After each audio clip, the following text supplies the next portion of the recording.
Hello, my name is Alan, and tonight, in my time at least in the UK, I'm facilitating a session of my game of alien horror, Alien Dark. You can find that for free on itch.io, just search Alien Dark. It's a game inspired by Cthulhu Dark by Graham Walmsley, the Alien RPG recently produced by Free League, and it also has some bits and pieces of the Cartel Quick Start by Mark Diaz-Truman. Just altering some of the bits and pieces of a kind of standard Cthulhu Dark process. This game is organized as part of the Gauntlet RPG community's Open Gaming Weekend. This is the second of those weekends. It's an opportunity for people to come and play with the Gauntlet and get a feel for what playing with us is like. If you don't know about the Gauntlet, then please do look up, if you type Gauntlet RPG into any respectable search engine, you will find us.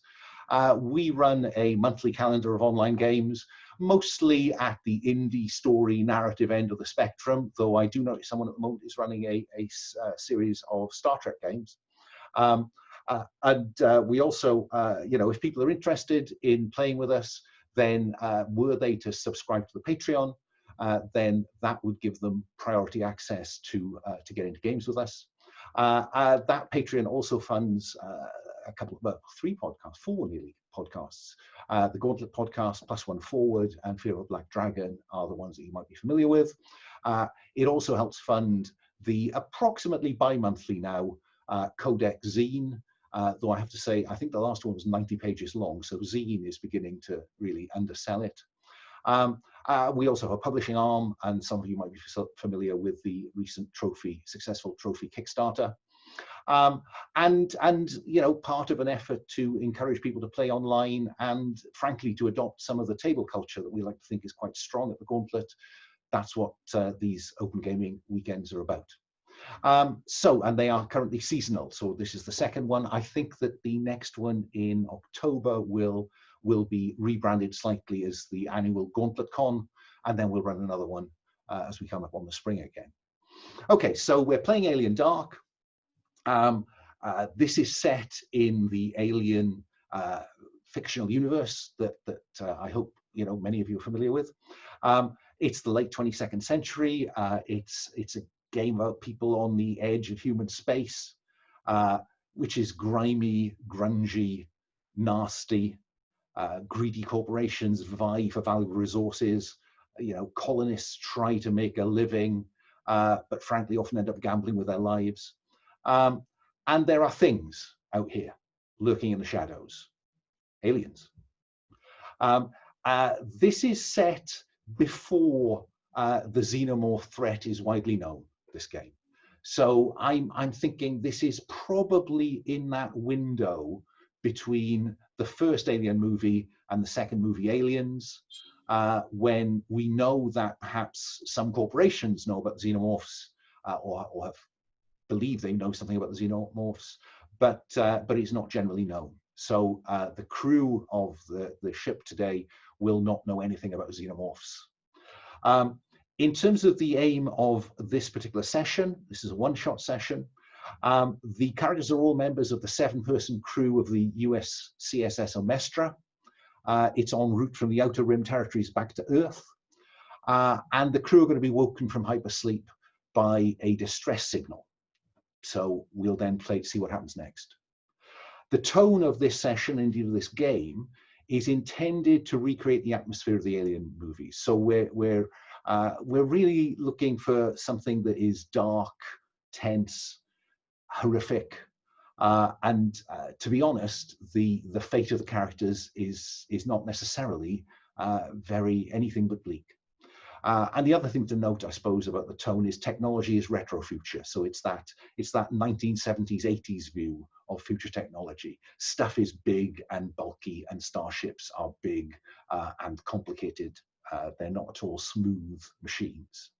In terms of subject matter, there's a content warning because, given what I've said already, it would be amazing if we did not come across some gore and body horror. And I hope the players read that in the initial game pitch and won't be surprised when it comes up. It would be very difficult to excise that from the game and keep it going, because of course people here serve as xenomorph hosts and are viewed, frankly, as expendable by corporations. Because of that, we'll be using some safety tools espoused by the community. We'll be playing within the Gauntlet Code of Conduct. And to those not familiar with it, I summarize it sometimes as don't be a dick. You know, we're here to have fun together and not to kind of get on one another's nerves. We will be playing with an open door. So for whatever reason, if real life intervenes and you have to step away from the virtual table, that's fine. You know, the open door is there because real life carries on happening, and nothing that happens around this table is more important than what may happen in the world outside. And it's also an opportunity, if this is not the game that you thought it was going to be, then, you know, the open door is there. No one is expecting you to sit through something you're not enjoying. We'll be playing with lines and veils, and I've already highlighted to the players that there is a tab of lines and veils, and I've been through the ones we're playing with. I will now invite them, though, if those are my starting lines and veils, if there are any additional lines that the players want to add, or if there are any veils that they want to upgrade to lines, now would be the time to make those changes, and I will check in on that before we start play proper. And finally, we're playing with the X card. The X card, some people think it's a very crude safety tool. I find it very useful because in a way it is a kind of emergency stop button. The X card is there if at any time any one of the players feels that they're getting disturbed in a bad way by what we're covering, even if it hasn't been previously lined or veiled, you know, the X card is an opportunity to say, hang on, just pause a moment. So the easiest way to play the X card is literally to do that in front of you, so I will see it. Otherwise, type it in the chat. I will admit that I am not great at monitoring what's going on in the chat. So if any of the other players spot that the X card has been played in the chat and I don't appear to have noticed it, please, you know, draw my attention to it. I'll do my best, but I'll be honest, I tend to look at people's faces when I'm playing. And the X card is there if something is, you know, if something is not, doesn't feel right for you, you play the X card. I may play the X card if something you do doesn't feel right to me. And I will stress that even if something comes up and you think, oh, I'm okay with that, and then it comes up again and you think, actually, no, I'm not, you can always play the X card. You know, just because you didn't play it the first time something came up doesn't mean you shouldn't play it. And I've had the X card played when I've off the top of my head picked an NPC name, and it's a name that means something to one of the players and they would prefer not to have that name, please. You know, it's as simple as that. I won't ask you, though, why you have played the X card. You can volunteer to me to tell me, that's fine, but I won't ask you. I may ask you how far back in the fiction you want me to roll back, so I can hopefully play forward and avoid the bit of material that you found uncomfortable. So please, you know, I would encourage you, play the X card. It's there to be used. So that is the broad setup of the game. Now I think I'd like to give the players a chance to say hello and to tell us something about their characters. So I'll go in character keeper order. It's boring of me to do that, but it does mean that I get into a groove. So let me start by saying to Adam, say hello, tell us whatever you want to tell us about yourself, and then introduce us to Ash Littigan. Right, I'm Adam, he, him, and I'm playing Ash Littigan tonight. Chief Engineer on the Omestra, formerly a pilot. Very quiet, very awkward person. Doesn't like to engage in conversation, likes to keep to himself, and only really seems confident when he's got his hands on something that comes sort of comfortably to him. Can I ask Adam about Ash? Can I ask, you know, he was a hotshot pilot, presumably. Never in the money, never in it for the money, something of an adrenaline junkie. Why did he kind of give up his formal pilot papers and opt into engineering? I had in my mind that he was a test pilot, and things went quite badly. He found out that not only had they gone badly, but his actions to try and salvage the situation had violated his contract. So he was on the hook for the cost of the experimental vessel. So he's been taking jobs further and further out and to try and get hazard pay and anything else he can to try and keep ahead of the interest on those debts. Oh, right. Okay. Because I noticed you've chosen, why did you come out here to the frontier? Debt. There comes a point where your options get real narrow. And there's a subsidiary question to that, which is, what do you owe and to who? So I find I'm keeping that a little bit vague so that obviously that can be tied in however fits best with your play. Okay. But a rather large company that works in sort of aerospace technology and probably has quite a substantial reach even into the frontier. Okay. So if you can just make a note in there of something about the, a large aerospace company, and is you owe them actual cash money? That was my thinking. Yes, Okay. he owes them a debt. He is desperately trying to stay ahead of the interest, let alone actually pay it off. Okay. Yeah. Right. So he really needs for this trip with the Omestra to go seamlessly. Yeah, of course he does. Yeah. Not that he expects that. He took this trip because the hazard pay was good. Okay. And just give us a pen picture of what people see when they meet you. Describe yourself as others see you. I'd say he's average height, average build. Although he comes across as quite a small person because he's usually hunched over and trying to avoid engaging with people. Dark hair and beard and very pale due to being spending all his time crawling around the ship's components. Fine, that's great. I'll come back with some more questions for you in a little while. Let's move along. David, say hello. Tell us whatever you want to tell us about yourself and introduce us to Veronica Cartwright. All right, hi everyone. Name's David. I've never played this particular game before, but I am a fan of Cthulhu Dark, so I am looking forward to seeing how things proceed this evening. In terms of describing Veronica Cartwright, she is the company representative on the ship, although her background makes her something of a biochemical technician by trade. So while she may not be the captain of the ship, as company representative, she comes across as very stern, very professional, very direct, and very, very invested in coming across as if she is in control of the situation at all times.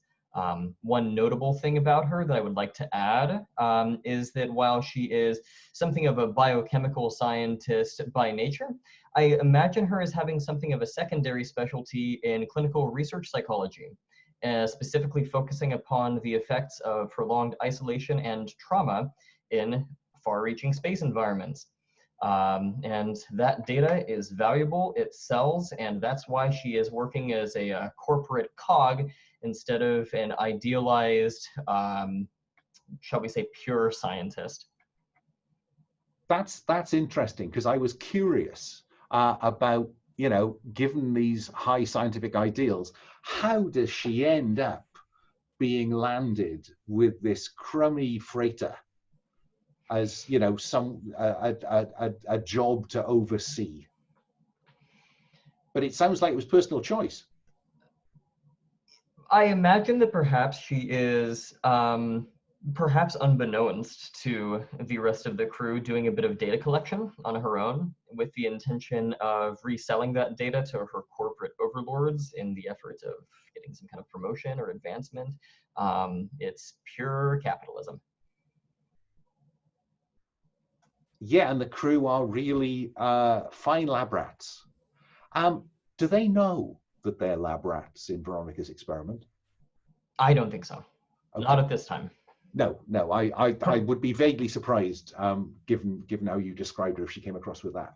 And perhaps that ties in then to why you came out here to the frontier. You've selected curiosity. You've always been fascinated by the unknown. What would you give up to know more, Veronica? My code of scientific ethics. Okay, so unethical schmethical. Fine. So if you would make a note to that effect in that bit of the character keeper, just to an aid memoir for me, that would be really helpful. Thank you. Then let's move along. Terry, say hello and tell us something about Anastasia Levalia. Hi, my name's Terry. I go by the pronouns he, they, and I'll be playing Anastasia Levalia. She will be going by her, they, and I haven't, I gotta change my picture, but that's one I could find quickly. She will be, she's very observant and confident, and she's not afraid to speak her mind when she disagrees with the decision that's being made. And am I right in thinking that she used to be a colonial marshal? Yes, and she doesn't really like having to be under the thumb of the corporations and the company very much. That's why she's come out here, is to get away from it. Oh, I see. Okay, so in the universe as we are creating it here, are you suggesting that the colonial marshals are routinely under the corporate thumb? They can be. It's just that, you know, where they're trying to establish, you know, the law, the order, the companies seem to interfere a lot.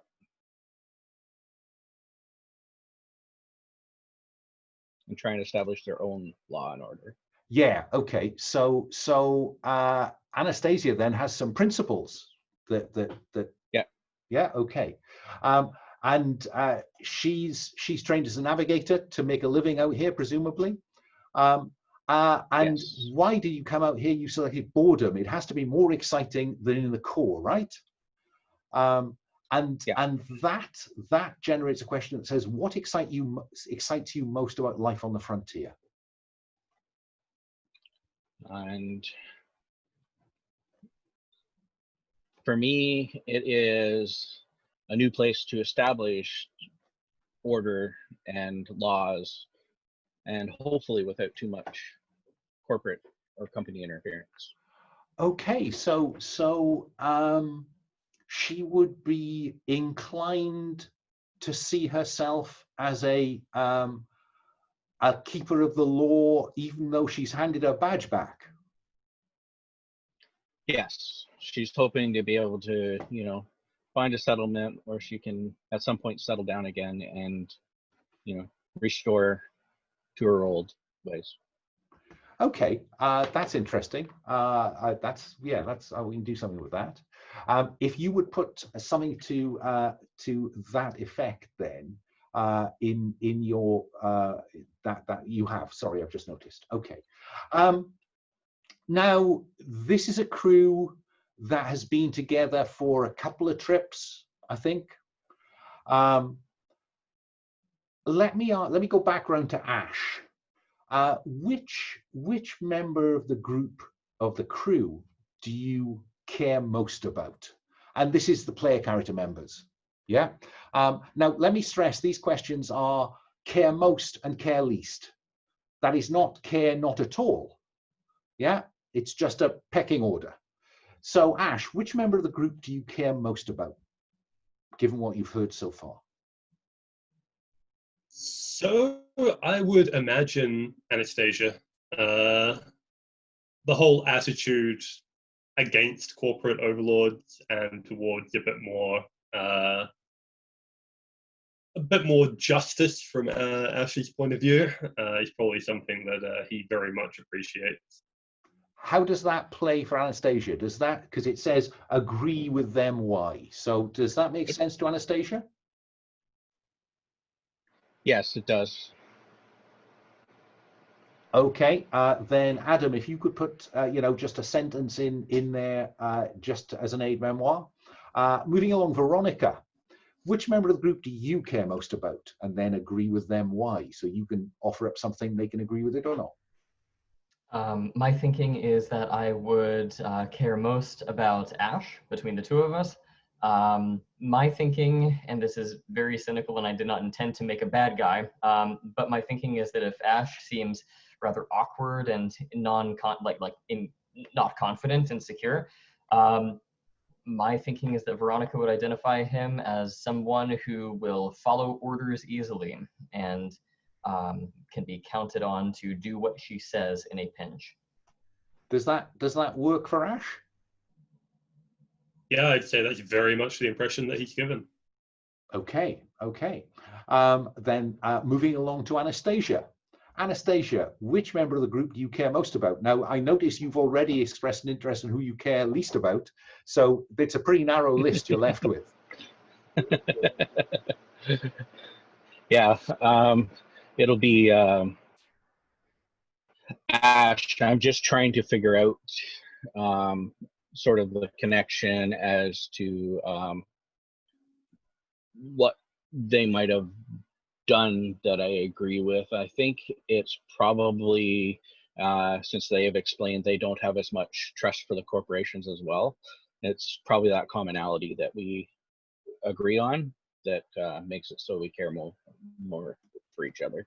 I'm seeing a scene early on in your time on the Omestra where you're waiting either in orbit to send cargo down or waiting to leave, where you are bitching about the corporate overlords and getting a bit of common ground. Is that the kind of thing we're talking about? Yes. Okay. Does that work, Ash?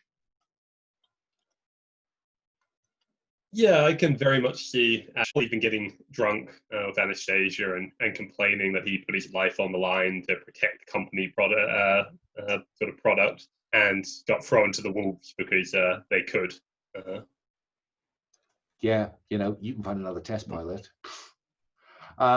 Then Veronica, again, there's not much interest in finding out who, but I am curious why you care least about Anastasia. My thinking is that just as Ash seems easy to order around, and that's why I like him, Anastasia seems a bit uppity and a bit rebellious and maybe not too cooperative, and that poses a risk. So if I had to pick someone to go first, I guess it would have to be Anastasia.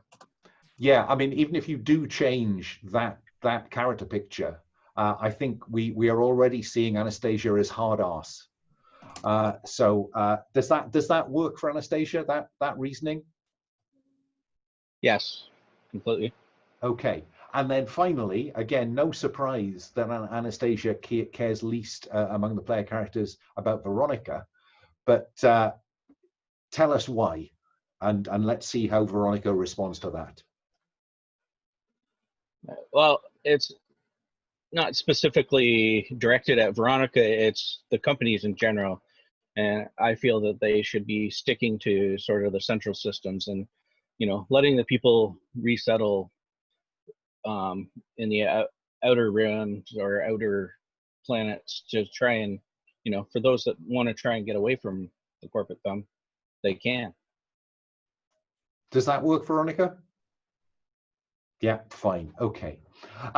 So those are broadly our characters then. I will just take you down a little bit down the character keeper to where there's mobility and equipment. This is lifted pretty much from Forged in the Dark, Blades in the Dark. As you declare or find equipment, then you will mark on that equipment track.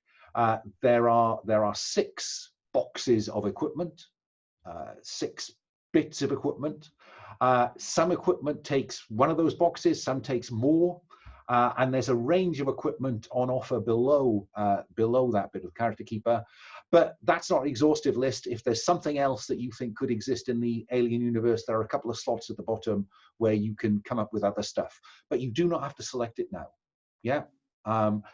If it turns out that you have a data tablet with you when you need it, then you just tell me, and as long as we've got sufficient fictional positioning, you have that equipment. At start, you have what you stand up in, which is ship's jumpsuit, stuff like that. A bag or knapsack just to carry stuff in. And a personal data transmitter with an ID built into an appropriate key card. And just to be clear, if you look at the Omestra tab, you'll see that only the captain, and we'll talk about who our captain is in a bit, only the captain has access to the ship's locker and mother, the ship's mainframe AI. The exec and pilot has access to the entire ship, but not mother, unless the captain is disabled, in which case the line of command goes further down the order of battle. Science officer, entire ship, but not mother. And just about everyone else, navigator, chief engineer, engineering technician, gives access to the entire ship, but not the science store or mother.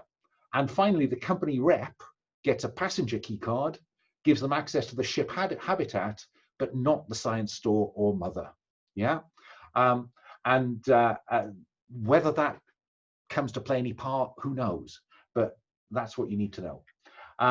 But you will see that each of you has something in your, oh wow, I have to show the world the new Veronica.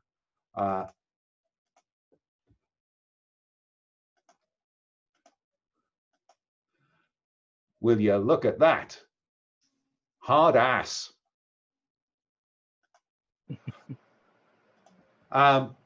Each of you has something from your previous life. So Ash, in your locker, you have a portable diagnostic device. In Veronica's locker, you have a data tablet. And in Anastasia's, you have a set of low-light binoculars, probably kept from some vaguely covert colonial martial art back in the day. And you will see that the equipment, let me use low-light binoculars as an example. If you choose to have those low-light binoculars with you, Anastasia, you would mark them on the equipment list, and you will see that they have a single box next to them so that they take up one of your kind of available equipment slots. And they have a little bracket that says observation, a tag called observation. That means that they are the right tool for observation. Yeah. I mean, not if you're observing someone across a canteen or cafeteria, but if you are covertly observing someone, then they are the right tool. And similarly, you will find that the data tablet, I'm beginning to wonder why I didn't make this list alphabetic, but there you go. The data tablet is the right tool for analysis. And then in the case of Ash's portable diagnostic device, that is the right tool for ComTech, which is all the kind of computer electronic interface tasks that you might come up with. Yeah.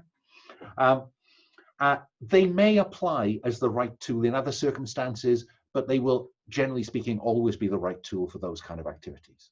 Okay. So with all that in mind, I think what I'm going to do is if we check out how our pilot for a new Alien Netflix series begins, I think that they would certainly hark back to that original opening sequence in Alien, which I saw a very long time ago, had a very significant effect on me. And so we have that kind of scene of space, and then we see the Omestra just tracking into view. And then up on the screen will come, in those kind of nice green retro prints, commercial freighter, Omestra, crew, 6 + 1 passenger, cargo, sealed freight containers, various, course, inbound from outer rim territories to Earth. And I think we then cut inside the Omestra to the bridge, deserted because all of you are in hypersleep. And what we then begin to see is the AI mainframe booting. MUTHUR 6000 boot process begin ... Omestra 19025728 ... galactic position 270 times R times 883 star P. Velocity status 58.09% speed of light. Actual time 3rd June. Flight time 5 November. transmission, incoming, repeat interval, 12 seconds.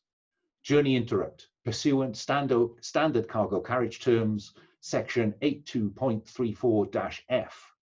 Any systematized transmission indicating an emergency broadcast by a contracting company asset must be investigated on penalty of total forfeiture of shares. Crew waking protocol begins. And so we will then, because I can't resist it, we will then have a tracking shot as we work our way through the habitat of the Omestra towards the hypersleep chamber, where we will see the ice beginning to melt on the inside of the hypersleep chamber, and we see the characters. We will scan across the player characters, so we see Anastasia, we see Veronica, we see to Adam. What would be really helpful is if you hover over your picture on the screen, you'll find three dots next to mute. You can then rename your window to include your character name, because it will be really helpful for me if I could see that. And we'll see those names, on a little readout above the hypersleep. And then we see the rest of the crew. So let me think. Veronica,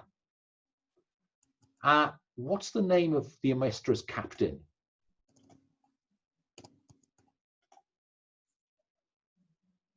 Sorry, I was muted. We'll say perhaps it was Captain Lance Holmes. Comes to mind.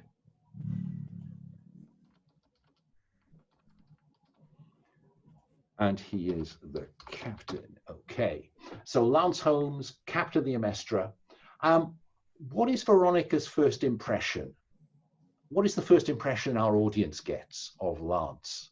Or does he prefer Captain Holmes? She refers to him as Captain Holmes, although whether he's on a first name basis with the actual crew, that's his own business.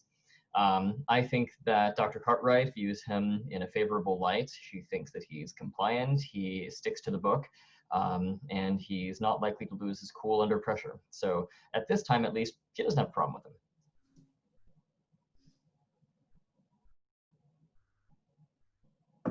I'll try and find a suitably compliant Captain Holmes picture for us later on. Let me go to Ash. It seems to me that Ash, we ought to talk about the engineering tech on board. So Ash, he or she works for you. Tell me who they are. I think that she is Lucy Vale on her first ever trip out to the frontier and back. Very excited to be exploring space for the first time.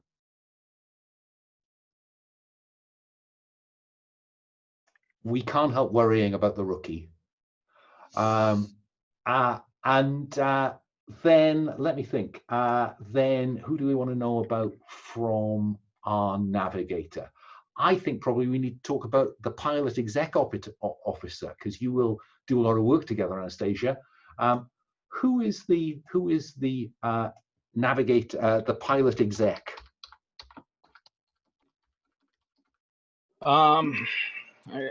I think their name is William Zane, and so far the relationship has been with them that they make they try and make informed decisions. They don't, they're very cautious. They don't try and make decisions off the cuff, but they're capable of doing so, and usually it's the right one. So I'm going to write good judgment.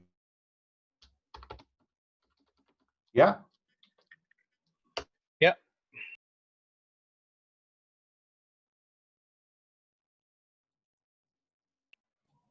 Sorry, I was muted. Yeah. It wouldn't be a game of mine if I wasn't muted at least once every hour. So, forgive me in advance.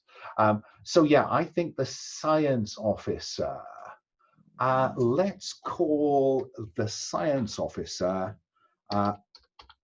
Mary McRea.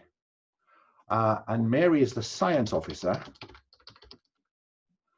And I think, Veronica, she's really pissed off at you because you just, you keep flaunting those qualifications you have. But I think I would describe first impressions of Mary McRea are that they are shady. Doesn't talk about her life before the Omestra. Okay, so that's the crew then that we are introduced to. And that, I think, would be a good time to take our first break. So we are at 5 to the hour now. I'm going to suggest for our first break, we have a decent stretch of our legs for 10 minutes. So can I suggest that we are back in our seats at 5 past the hour? Is that okay? Okay, I'll see you in 10.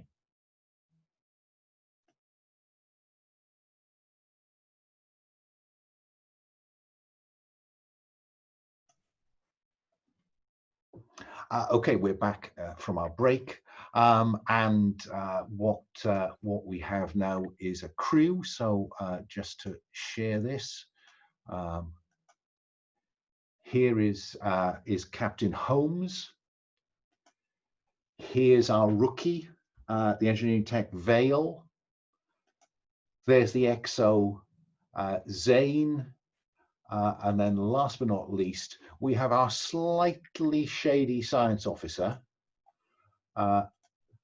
Mary McRea. So this is the crew then that we see. What is the first scene that we see Veronica in after you've come out of hypersleep? What do we see on screen, Veronica?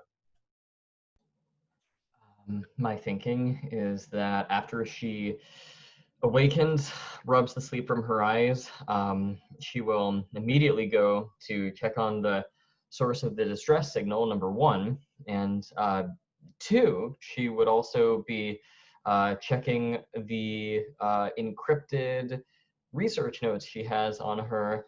What are these data tablets? Yes, and just to be clear, these data tablets are quite chunky, kind of laptop-sized, 1980s laptop-sized objects. Yeah.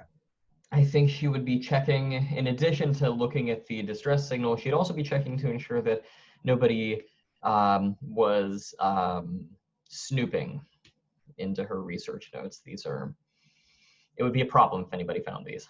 Okay, so that sounds like you're trying to see if anyone's been hacking your notes. Am I Correct. Right? Well, that sounds like Comtech to me, that technical end of that. So apart from anything else, it's a relatively low stakes way for me to just run us through the mechanics. So I think you've got Comtech, so that is with expertise. So you're rolling the white dice and the expertise dice. As you've pointed out, you have a data tablet, which I think in terms of and analyzing what you find, I think you're using the gray right tool dice as well. I will always try to remember to ask you if you include your stress dice. Not for this one. Okay. Sorry, and because you've played Cthulhu Dark, the other difference is there is no try again move in this mechanic. So highlight those and re-roll selected, and let's see if roll for your party is going to be good or bad to us. All right, here we go. I'm seeing a 1, 1, and 4. Okay, so it is the highest one of those we're interested in. And I think this sounds like a rolling to do something else. So on a 1 to 3, you barely succeed, or the GA may exact a cost or offer you a hard choice. I think the hard choice here is that... Well, to clarify, I wrote a 4, oh, you wrote a 4, right? you did. I beg your pardon. Sorry, I'm too eager to extract a cost from you early on. So on a 4, you succeed with no obvious complication or benefit. Your notes are safe. Yeah? So while you're checking that, let's cut to Anastasia. Anastasia, what's the first thing we see Anastasia doing after the crew are coming out of hypersleep? As I grogging through my eyes, coming up through, I start the coffee and then I head straight to the navigation. I want to make sure we're still on course and, you know, what's around us. Obviously, we've come out possibly early, but I want to make sure that, you know, we're at least where we're supposed to be. Okay, that sounds like rolling with your navigation expertise, I would suggest. So you're rolling with expertise. I think you have all the facilities of the ship at your disposal. So I think you are working with the right tool. So you're rolling those 3 dice. Would you like to include your stress dice? Yeah, sure, why not? I love a man who's prepared to engage with the mechanic. So roll all 4 dice. That's 6. Well, that's just great, because 6 is as good as things get, and because your stress dice is only 4, if it had been 6, then your stress would have gone up, but we're on a 6, that's as good as it gets. So, you know, again, if we roll to do something else, 6, you succeed brilliantly, and the GM will agree with you what extra benefit you get. So I can tell you for nothing that you are absolutely not on course. The mother has already diverted you to an approach course for some rock orbiting a gas giant in a system that was off your main course. Not hugely off your course, but this was not on a straight line home. And I can tell you that it's showing up on your readouts as a mining station, a Mine Station Durin. What additional benefit would you like to have, Anastasia, for that cracking roll? What company owns this mining station? That's interesting. Let's suppose, Veronica, I don't know who you work for, or I think that Weyland-Yutani, or an asset of Weyland-Yutani, is currently chartering the Omestra. So somewhere at the top of whatever corporate organizational tree you are part of, I think there is Weyland-Yutani, because it's a one-shot and we can't afford not to have Weyland involved in this. And I think that this is a mining subsidiary of Weyland-Yutani. Okay, does that seem reasonable to both Veronica and Anastasia? Yep. That's fine by me. I was thinking, actually, just to add to the drama, might it be possible for me to be working for the company that's sponsoring this mission, but perhaps my notes are intended to be sold to a competing company at a profit? Yeah, I like that. Okay. Yeah, which would make it all the worse if they were discovered. Indeed, indeed. So not only mustn't the crew know that they're lab rats, but your employer mustn't know what you're doing on their time. Okay. High stakes. Fine. So Anastasia, that's great. The trouble with a 6 is, and I'll read this from the rule, but also say what freaks you out or reminds you of the danger you're in out here on the frontier. Well, it's the being reminded of my lack of control. With the fact that Mother has rerouted us instead of us having the choice. Oh yeah, and that really gets to Anastasia's sense of wanting to just, you know, I am the law. And the nice thing about rolling a 6 is you get a great outcome, but you roll for stress. So would you now highlight the stress dice, please, and re-roll selected? And if it is higher than your current stress, your stress will go up by 1.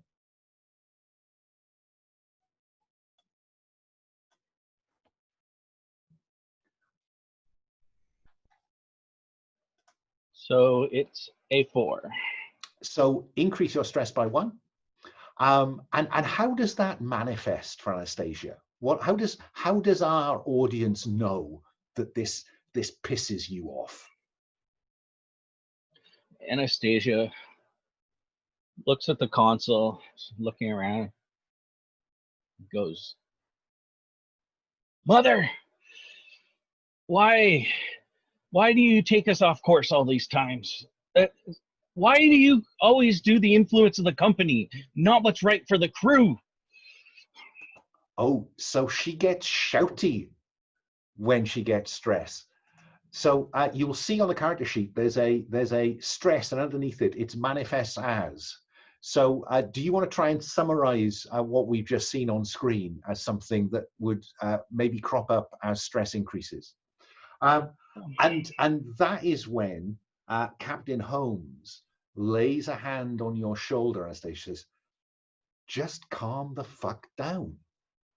The Mother is an AI, Anastasia, but AI has rules, and the rules say you get a distress signal, you respond to it." Yeah, but the AI's been programmed by the company. Look, of course, everything's programmed by the fucking company. But, if we don't respond to a distress signal, then we don't get shares out of this. They don't pay us, Anastasia. I know. It's So still just, frustrating. get your head back in the game, okay? We can't have these kind of explosions, kid. Okay. Here, you left this coffee in the mess. Just take a coffee and just chill. Thanks. Ash, what do we see Ash doing after you come out of hyperspace? Ash probably follows Anastasia to the coffee, glares at it a little bit because it's not ready yet, and then goes and runs a systems check, make sure everything's running smoothly. That would be, I think, a good time again, just to get you all to roll the dice in a low stakes situation. You are the chief engineer. You are perfectly, you have the expertise to run a system check. And I think, again, you have all the facilities of the Omestra at your disposal. So I think you're rolling expertise, the white dice, and the right tool dice. Would you like to include your stress dice? Not at this stage, I don't think. I think this is fairly routine for him. Okay, then just roll those 3 dice. And oh yeah, it's working. I'm seeing it change. I hope the rest of you are. So that looks like a 4 is the top outcome, which is, that's fine. That's success with no complications. That's nice.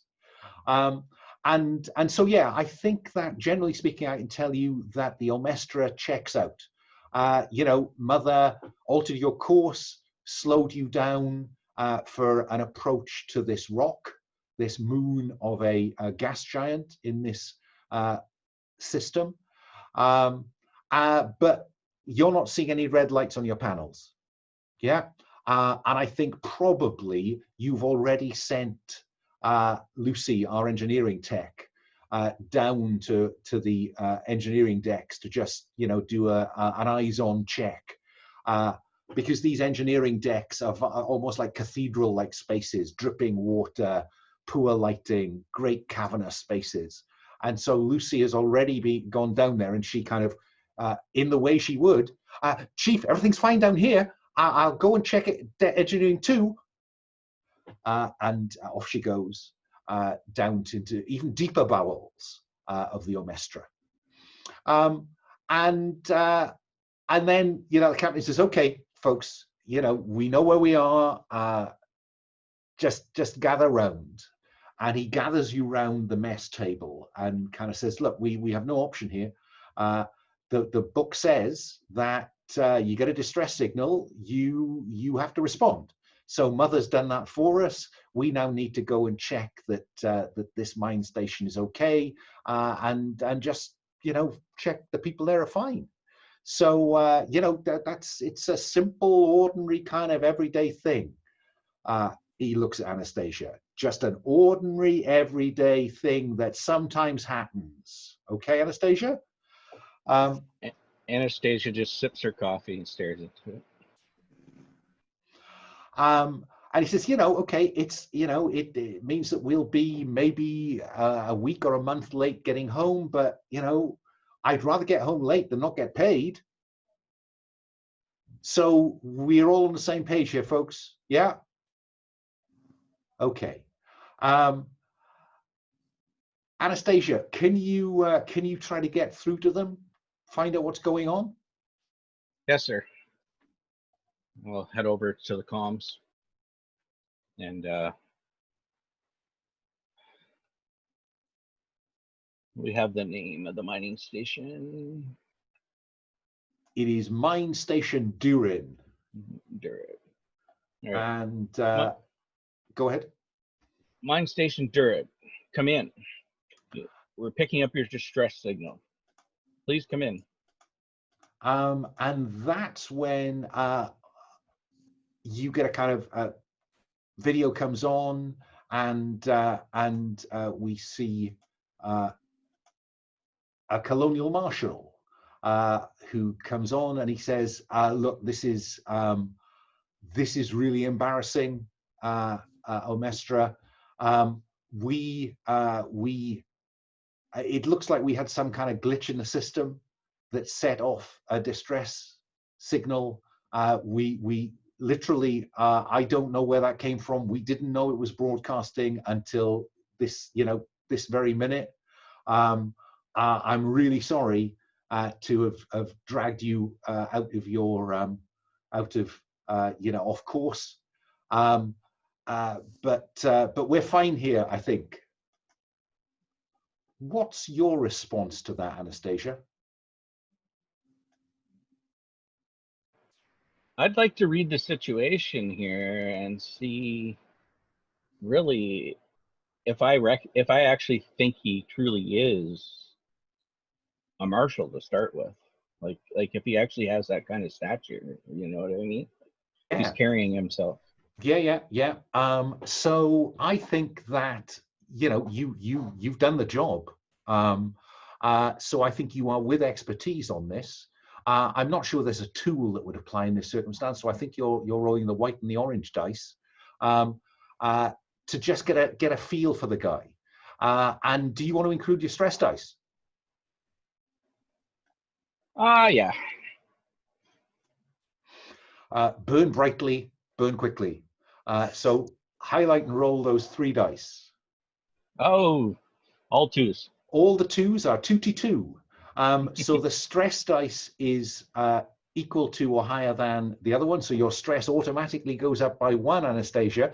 This is turning into one of those days.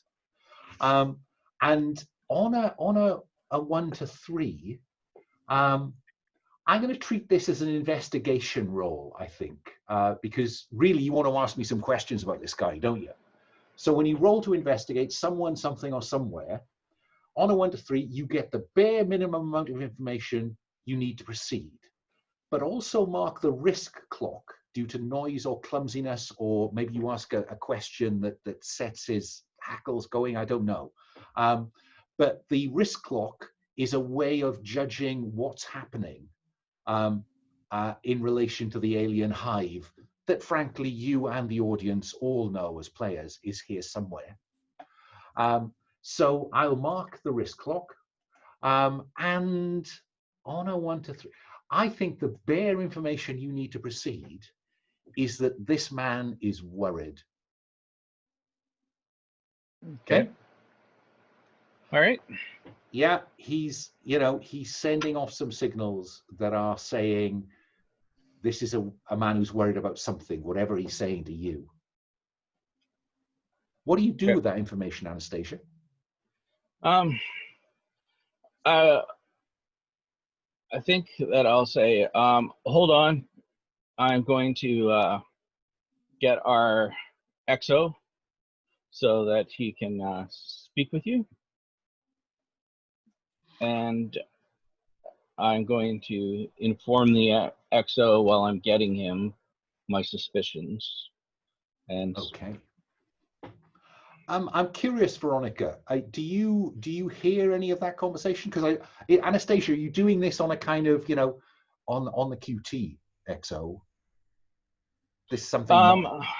Or is this just broadcast? I'd be trying to keep it from the lower officers, not right, just because I'd want it to kind of be the captain and the XO that would have the knowledge initially, And in case I'm wrong. Yeah, absolutely. And presumably keep it from that corporate lickspittle, Dr. Cartwright, you know, because why would you share anything with that bitch? Yeah. Okay, so the XO says, okay, thanks, Anastasia. And he gets on and he's having this conversation. Now, Veronica, you are on the bridge. I think we said that you went to the bridge to check on this stuff. So you hear the conversation between Zane, the XO, and this guy who comes, a colonial marshal, forgotten his name, William O'Neill. And O'Neill is saying, look, you know, really this, it's embarrassing, but, you know, I wish we hadn't, you know, if we'd known, we'd have turned the bloody thing off. Veronica, do you want to do anything with that, seeing that interaction?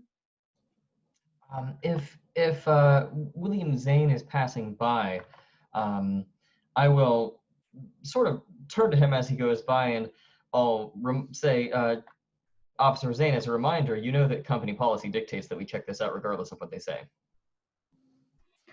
And he kind of looks at you and as if to say, oh, shit. Yeah, if anybody was going to go by the book, it was going to be fucking you. And so he says to O'Neill, look, O'Neill, you know, as you know, the book says distress signal, attending crew and ship needs to assure itself that all is well.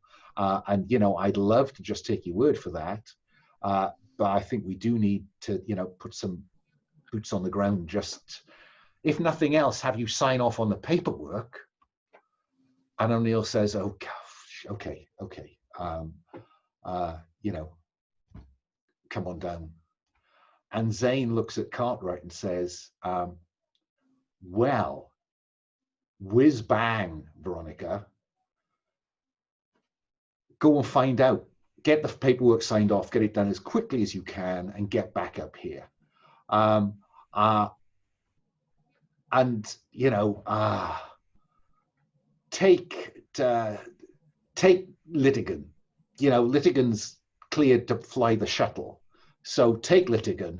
And to be honest, I would really like to get Anastasia off the bridge for a little while till she calms.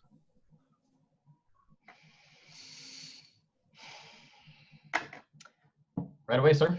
And as I turn to go summon the other two crew members, I'll say over my shoulder, just looking out for your best interest, sir.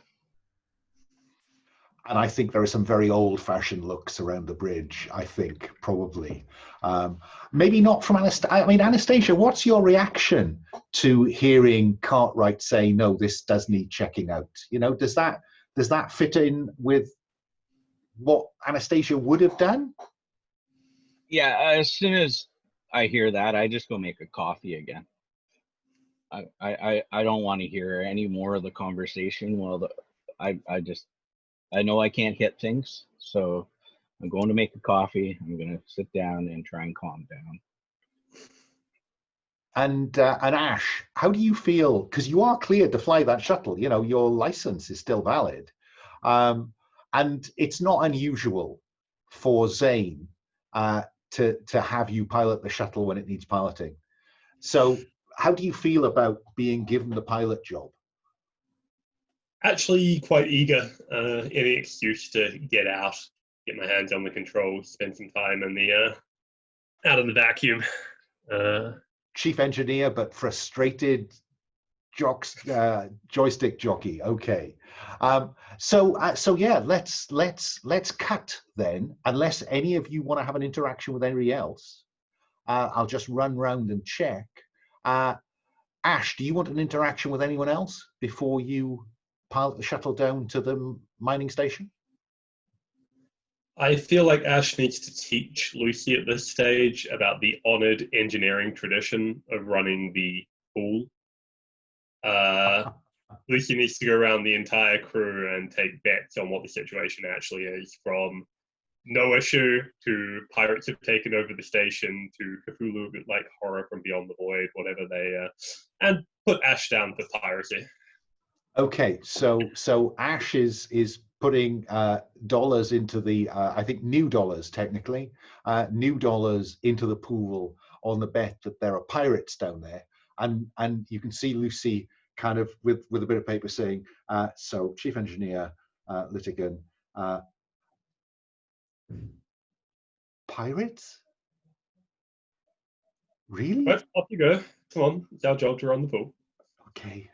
And you can see her going round, and you know the captain is knows that this is one of those things where you send the rookie off to go down to the workshop and ask for a long stand, and so when Lucy comes to Dr. Cartwright, Veronica, what do you say when she says, I'm collecting a pool, Dr. Cartwright, on what the problem is going to be. So do you want to, if I could have $1 and what do you think I should put on for you? Excuse me, you're collecting a gambling pool pertaining to our response to this distress call. Yeah, the chief says it's kind of traditional. It's my first time, so I'm really pleased to be doing it. What you should be pleased to be doing right now is your job. I don't want any money in this betting pool. I want to get down and respond to that distress call right now. Yeah, okay. I'll tell the chief you said no problem. And don't worry, I'll put $1 in the pool for you. Thank you. Anastasia, when Lucy comes to you, what are you betting on? You can put my money down on corporate red tape, waste of time. Yes, ma'am. And takes the $1, puts it on a piece of paper. Is there any other interaction that Veronica wants to have before we cut to the shuttle? I don't think so. The only thing that I would like there to be, and we don't have to role play this out, but I would like to imagine a scene while I'm suiting up. I will, on paper, just be reminding Dr. McRea, the science officer, of what she needs to be monitoring, just to make sure we're getting the correct support remotely. But it's really more of like a lecture, and let me tell you exactly how much more I know about this operation than you, and you'd better do it right because I'm watching your back. That's kind of the tone that I'm taking with her.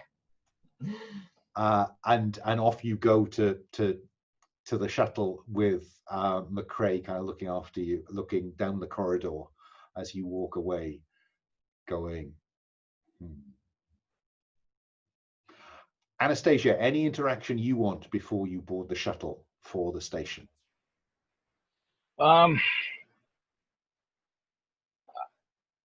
I think I'd like to talk to the XO for a second. And just what can I do for you, Anastasia? Tell me straight up, why am I being sent with them? Look, I need a safe pair of hands. I need Ash to pilot it. Frankly, I'm pissed off at Cartwright for making us cross the T's and dot the I's here. I need a safe pair of hands, Anastasia. Okay. Thank you, sir. You can trust me in that. Well, I wouldn't send you if I didn't trust you. And then the three of you set off down. Ash, are you gonna take Shuttle Harry or Shuttle Sally? I think we'll take Shuttle Harry across. Okay. And when you get down to the, you make your way down to the airlock that connects to Harry, who should be waiting for you there? But your best friend on board, I think, Cartwright, which is Science Officer McRea. and she says, I just, you know, the captain said that maybe you might need some more, you know, science knowledge down there. So the four of you board.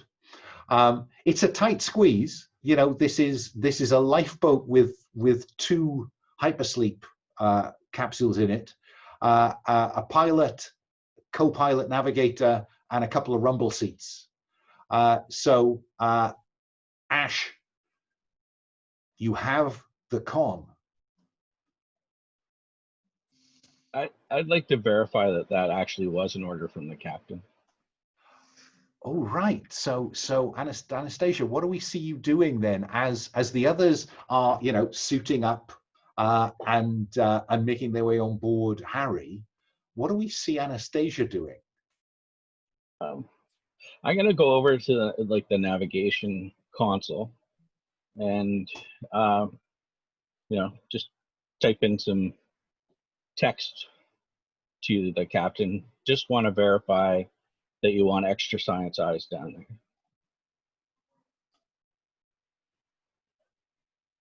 there. You Sorry. just muted yourself, Hal.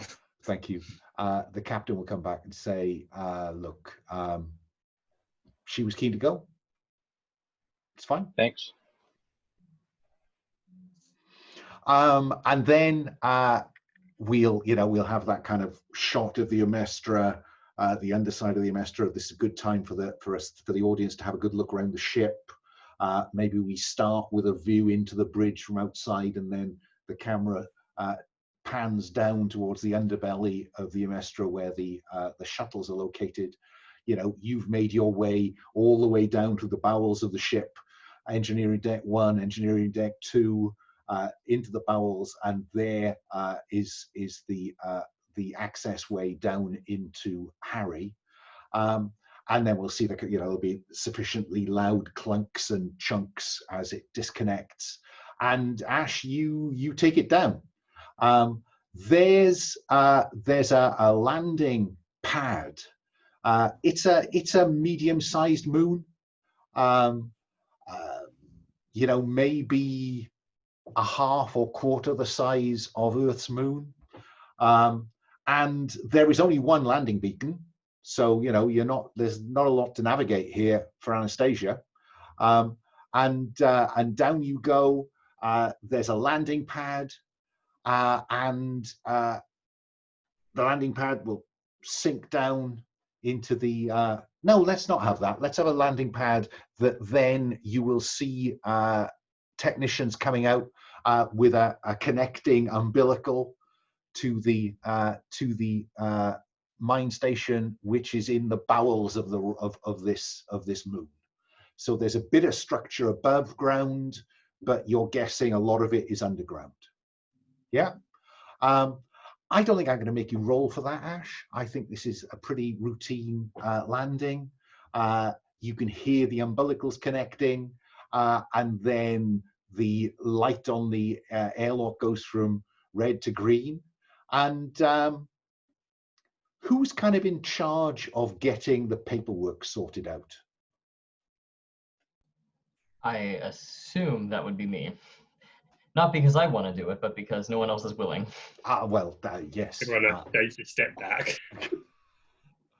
And on the other side of the air, you know, you make your way down this umbilical. There's another airlock at the far end, and beyond that is William O'Neill. And again, Anastasia, I would say there is some sense of him being preoccupied, something that is reinforced by the fact that he's talking to a shorter, stockier individual when you come through the airlock, and he's saying something like, "Look, Shepard, you know, that's 11. Now, you know, I can't ignore that." And then Shepard looks at him and says, "Just shut the fuck up, O'Neill, okay? Stuff happens." And then he turns, Shepard turns towards you with O'Neill and says, "Ah, our saviors." And we have, I think, a picture of Mr. Shepard, just to give us a flavor of this guy. There he is, Mark Shepherd, Head of Operations for Conam, the subsidiary that runs this mine. And I will at this point shout out for our audience and maybe the players, if they don't know it, for a film called Outland, which is an inspiration for this session. Sean Connery in space, what can go wrong? And Shepard says, I'll leave you with Marshall O'Neill, but I can assure you, technical hitch, you know what happens, these stations, wear and tear, sometimes, a connection gets made that shouldn't get made, someone presses a button they don't understand, and we end up in this situation. So I'll leave you with a Marshall, but, welcome to Durin. And he walks away. Veronica, if you're taking the lead in terms of getting the paperwork done, what do we see happen? So would I be actually speaking with Marshall O'Neill at this time, or would I be in the background There he is. There he is. And Shepard has left O'Neill to deal with this. Got it.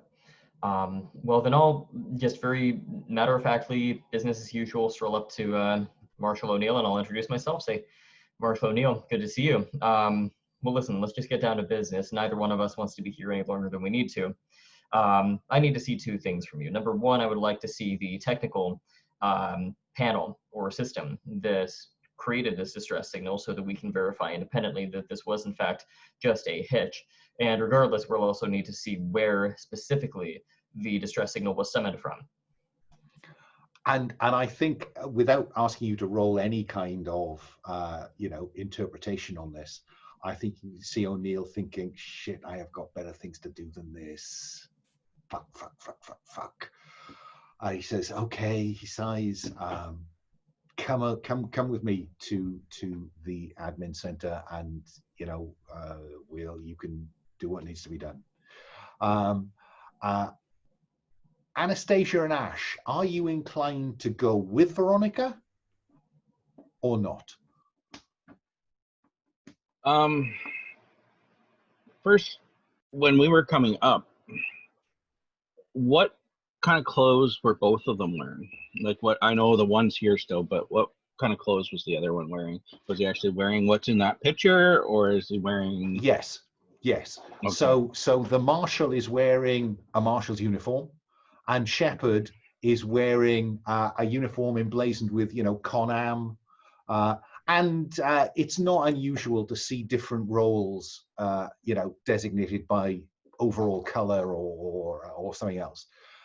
If you were putting money on it, Anastasia, when you come across any miners, they'll be in orange or yellow jumpsuits. Okay.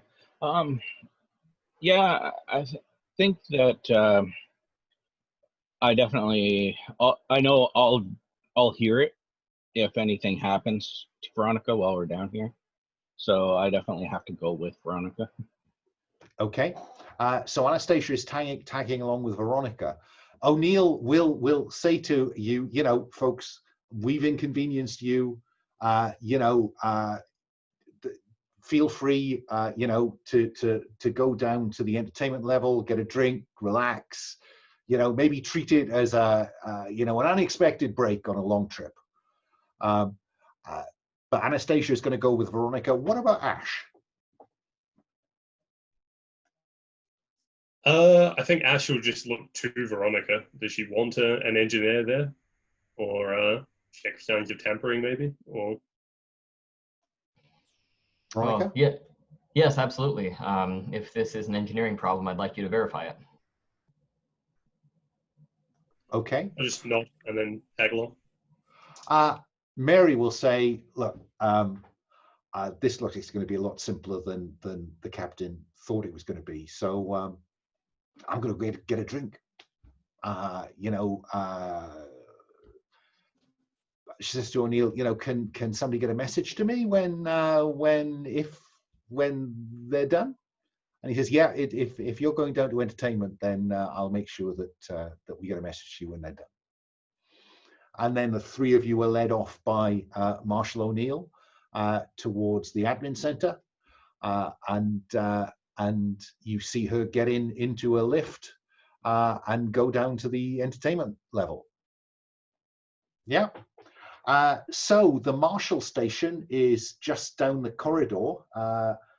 You know, feel free to have a look at the faces and places to get a sense of the admin level. You know, the admin level's in quite good condition. It's not grubby, but it is old. I think it's fair to say. And you know, lots of panels, neon lights, brightly lit in admin. And he leads you past the Marshal Station to a large control kind of room. Looks a bit like the bridge of a ship, maybe. Lots of seats, or maybe, you know, something like what they thought nuclear power stations would look like in the future, which is a lot like they did then, but with flashing lights and buttons. And, you know, technicians are in there running the operation, supervising, you know, what's going on at different levels, you know, what's going on deep in the mine, all that kind of stuff. And I guess you set about, you know, because he's not technical, he's been lumbered with this, so he says, look, you know, this is where the distress signal automatic broadcast is from. This is, you know, if you need to check anything else, you know what you need to do. He looks at Cartwright. Can I do anything else for you? Or, you know, I'm just down the corridor. When you're done, come find me. Yeah, this will be sufficient for now. Thank you. We'll take a look at it from here. Yeah, I think that, so let's have you check stuff then. Chief Engineer, what are you trying to verify here?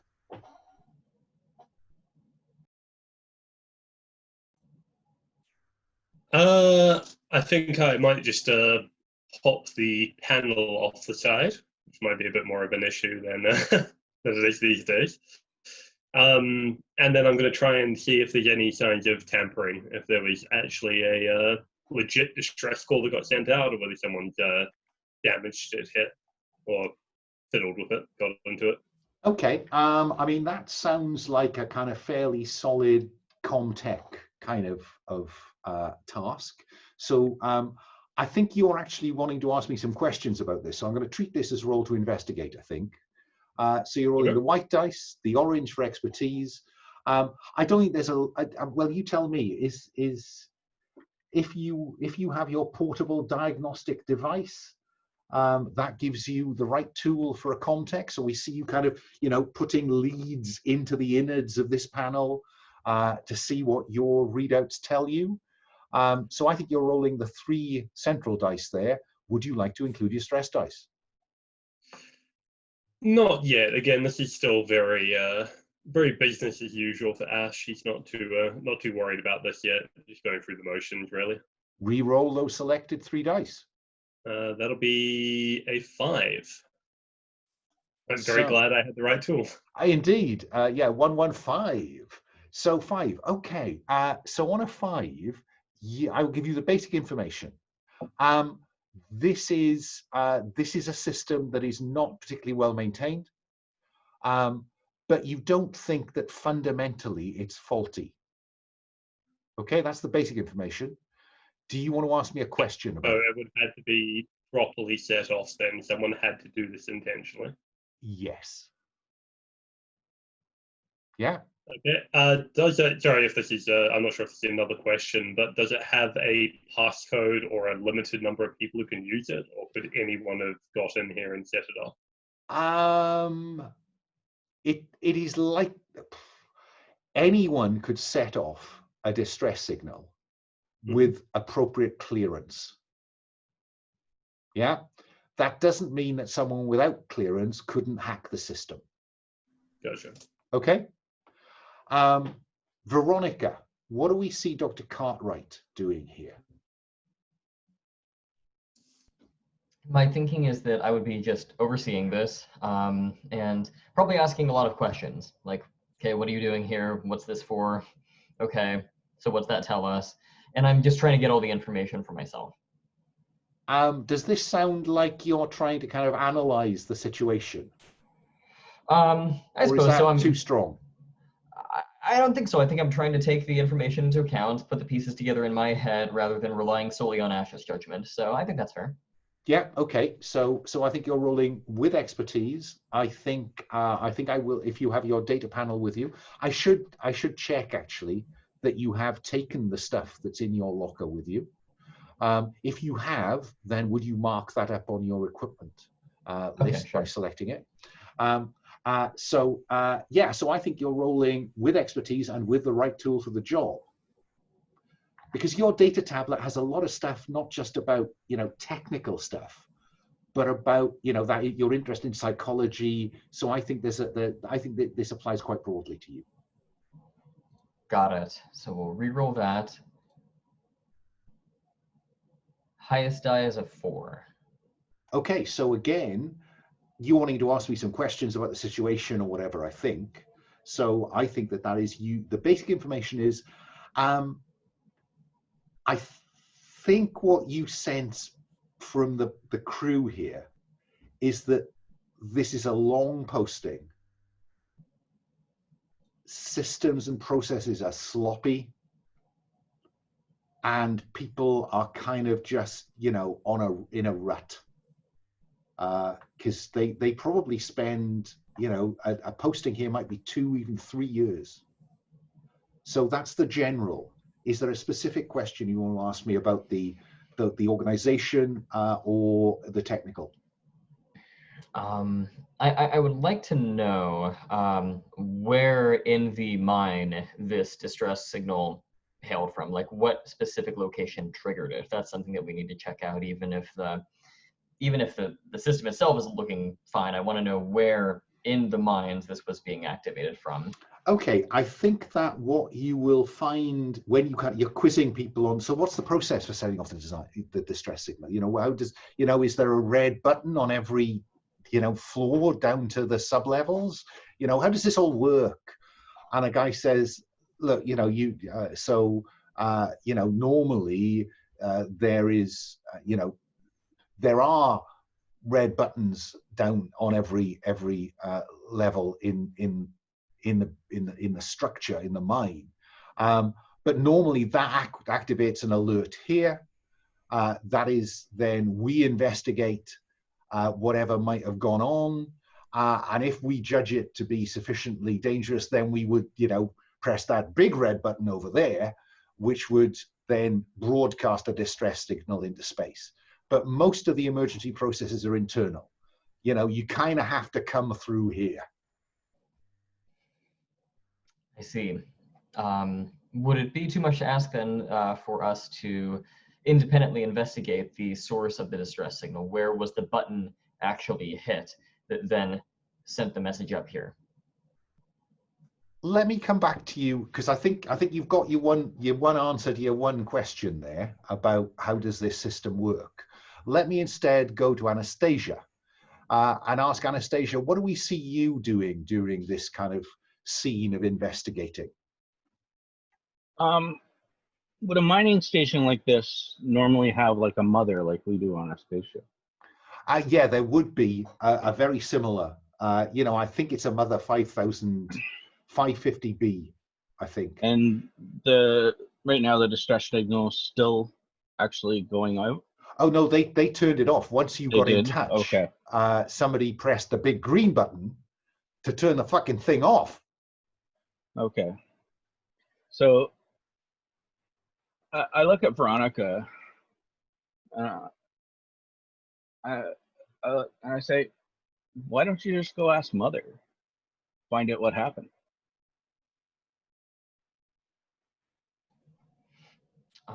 Well, I would prefer to get an independent visual confirmation.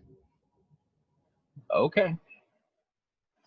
What I will tell you that in the same way that access to Mother on the ship is limited to the captain, access to Mother on a station like this is probably limited to the senior corporate official, maybe the colonial marshal in certain circumstances, but it's probably Shepard who has access to Mother. Now, that doesn't mean you can't try to hack that access, but you wouldn't expect either you or anybody else to have access to Mother in the same way the captain wouldn't just give everybody access to Mother. So that's just general knowledge. Yeah. Now, with that in mind, Anastasia, does that twist where this might go? Well, what I was feeling out for there, and it's completely up to David, is I was actually feeling to see exactly how much clearance you actually have. It's an interesting question. Well, I mean, we know that Veronica Cartwright is here in part for her own ends. It almost sounded like you weren't placed here. You asked for this kind of posting, so you could do the lab rat stuff.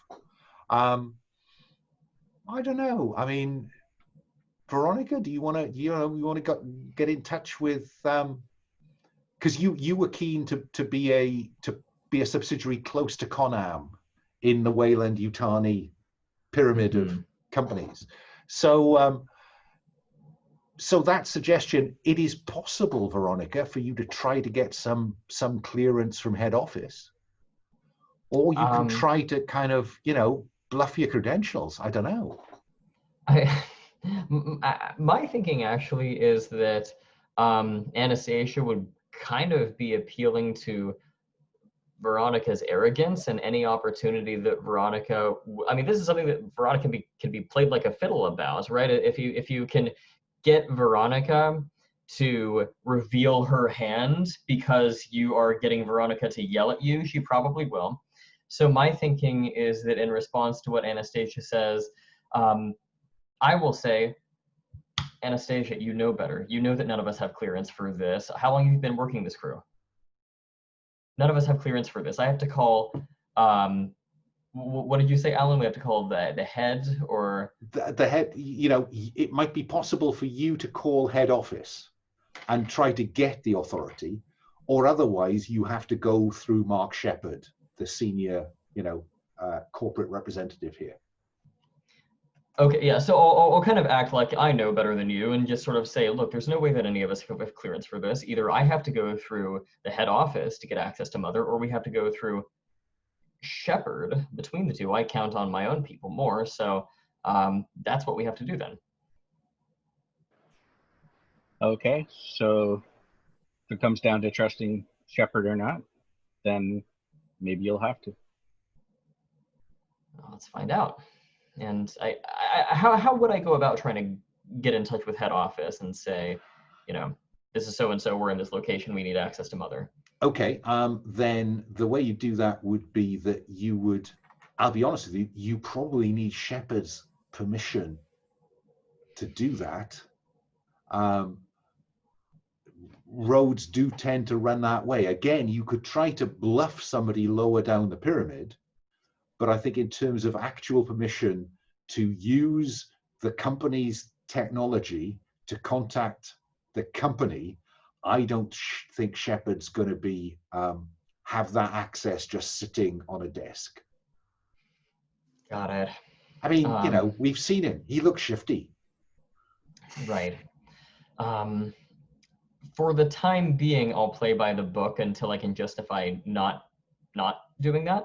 So I'll stroll down to Shepard's office and not really ask him so much as tell him, we need access to your system so that we can contact the head office so that we can review Mother's system files. Well, let's come to that in a moment. I'm curious whether Ash is going to stay investigating the kind of control center, or follow Veronica. And I'm curious what Anastasia is going to do. So let me start with Anastasia. What's Anastasia going to do when Veronica tells you she's going to talk to Shepard? Anastasia is going to walk to the office. I'll stand outside. Okay, so you'll go private conversation. You're going to Shepard as well. Okay, Ash, what about you? To be honest, you've done the technical stuff. You could get a drink. Yeah, if they've disappeared without saying anything to me. Oh my no, job. I don't want to suggest that they've just walked away. I think, you know, that it's clear that they're going somewhere else. They haven't kind of abandoned you. Oh yeah, but I feel like Ash was being very quiet in the corner while they're having their discussion. He was not getting in the middle of that. So going and grabbing a drink sounds like a great idea. Okay. So then we see Anastasia and Veronica heading out of control, past the marshal's offices, to, you know, there's a big kind of sign on the wall that says senior execs this way. We see you go around that corner, while Ash heads further up the corridor to the lift that will take him down to the entertainment level. Yeah. I think what I will tell you, Veronica, Anastasia, is as you come round the corridor, the access corridor to the to Shepard's, you know, suite of offices or whatever exists up there, you will see a lift door closing at the far end of that corridor. And, you know, you would swear that that was Mary McRea. I think that's where we'll take our second break. It is, I'm going to go for a fairly short one this time, if that's okay. It's a minute past the hour now. Is 5 minutes long enough? I'm having some slight internet issues, so I'm just going to reset my router. If I'm a few minutes late getting back, well, look, let's be back in our seats at 10 past the hour. Let's give you a kind of bit of time. Okay, so 10 past the hour. I'll see you then. Cool. Thank you. And we're back after that break. So, as I say, we had Anastasia and Veronica coming around a corner onto the admin corridor, and you would swear that was Mary going into a lift heading down. Ash has gone into the lift at the other end of this level of the mine base, heading down to the entertainment level. And Ash, I think that we'll have you come out into this. I mean, I would describe it as a club. For the players, there is a picture from a scene from the Outland movie of their entertainment level. It's a very sketchy bar. There are half-naked men and half-naked women dancing on little kind of stages. This place runs 24 hours a day, so you know it's always active because there's always a shift coming off duty from the mine. Any drink you want, you know, the O'Neill has arranged for you not to have to pay because he's hoping to oil the wheels here. So Ash, I think that as you come out of, you know, the lift at your end, it's a lot grubbier down here. It feels like admin they keep in reasonable condition. The rest of the mine seems a lot less well kept. And we see you come out from the lift into this big bar space with, you know, gantries around the side. And as you come out, you see a lift open on the other side of this large space. And Mary McRea comes out of it. What do you do, Ash?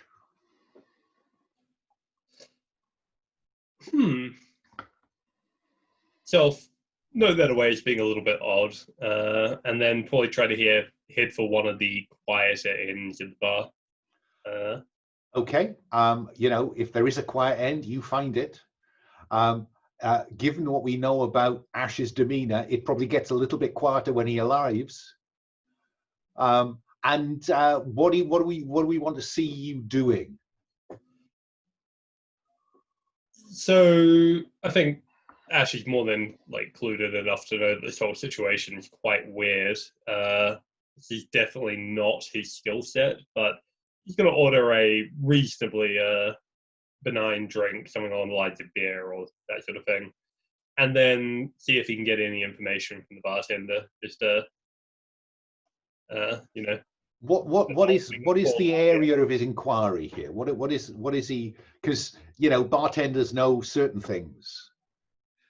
I think general rumors to start off with. If there's anything major happening, that's not going to be a secret, is there? Anything odd going on? We seem to get a bit of a weird reception up there. Okay. So I think this is rolling to investigate. I mean, I think you're probably right that a skill set that's exemplified by Comtech, pilot drive, and having fast reactions, and being a chief engineer. Given everything we know about you, I don't think there's any expertise in this. So you are rolling the white dice, unless you tell me something else.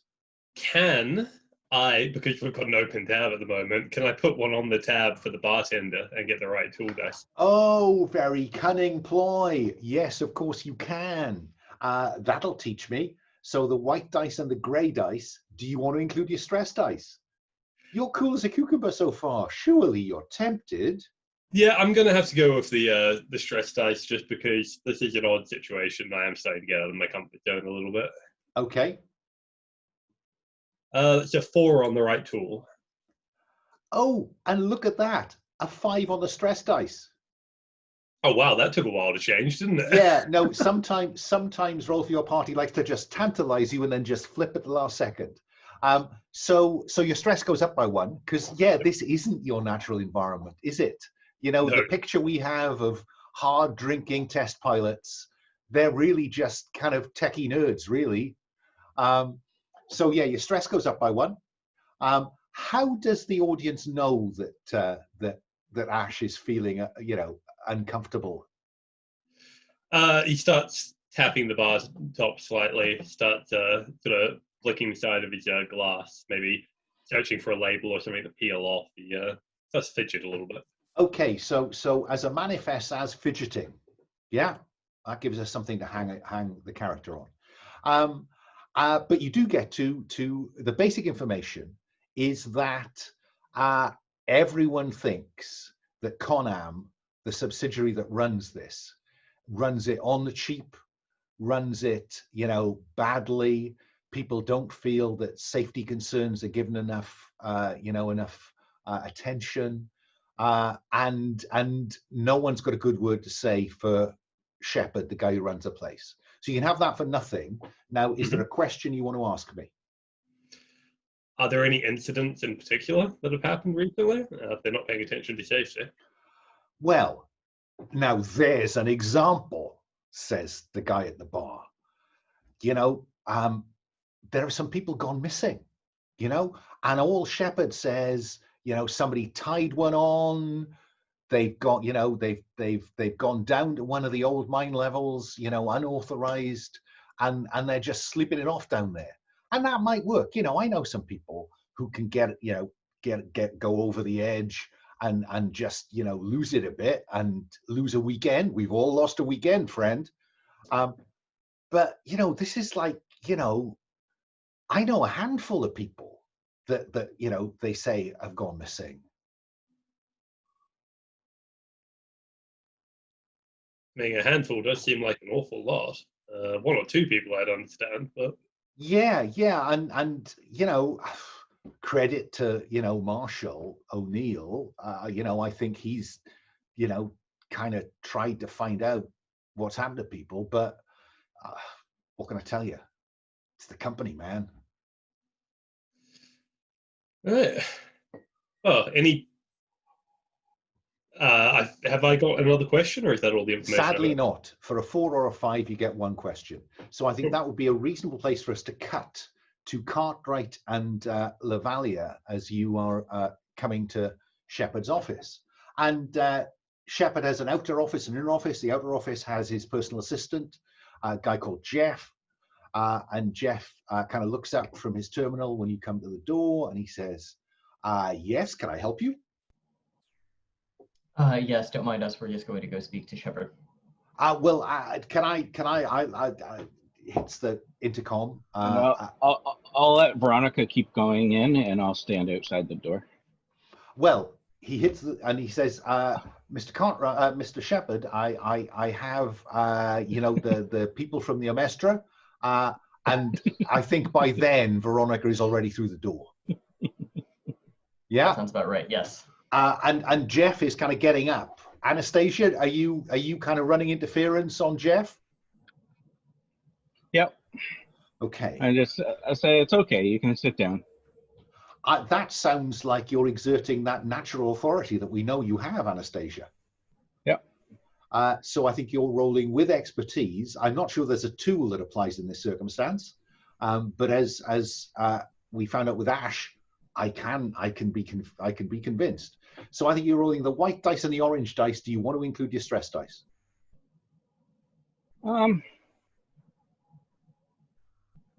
I honestly don't think I'd feel very stressed in this situation. I think it's a situation I'm used to.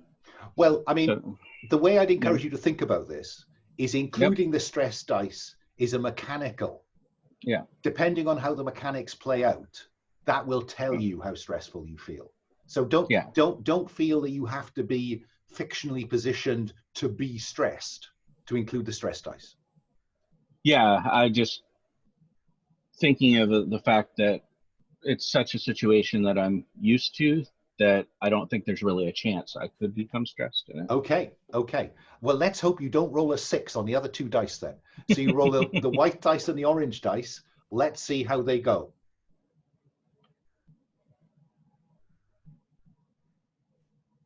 Oh. Well, I certainly didn't become stressed. You certainly didn't. So rolling to do something else, to run interference on Jeff.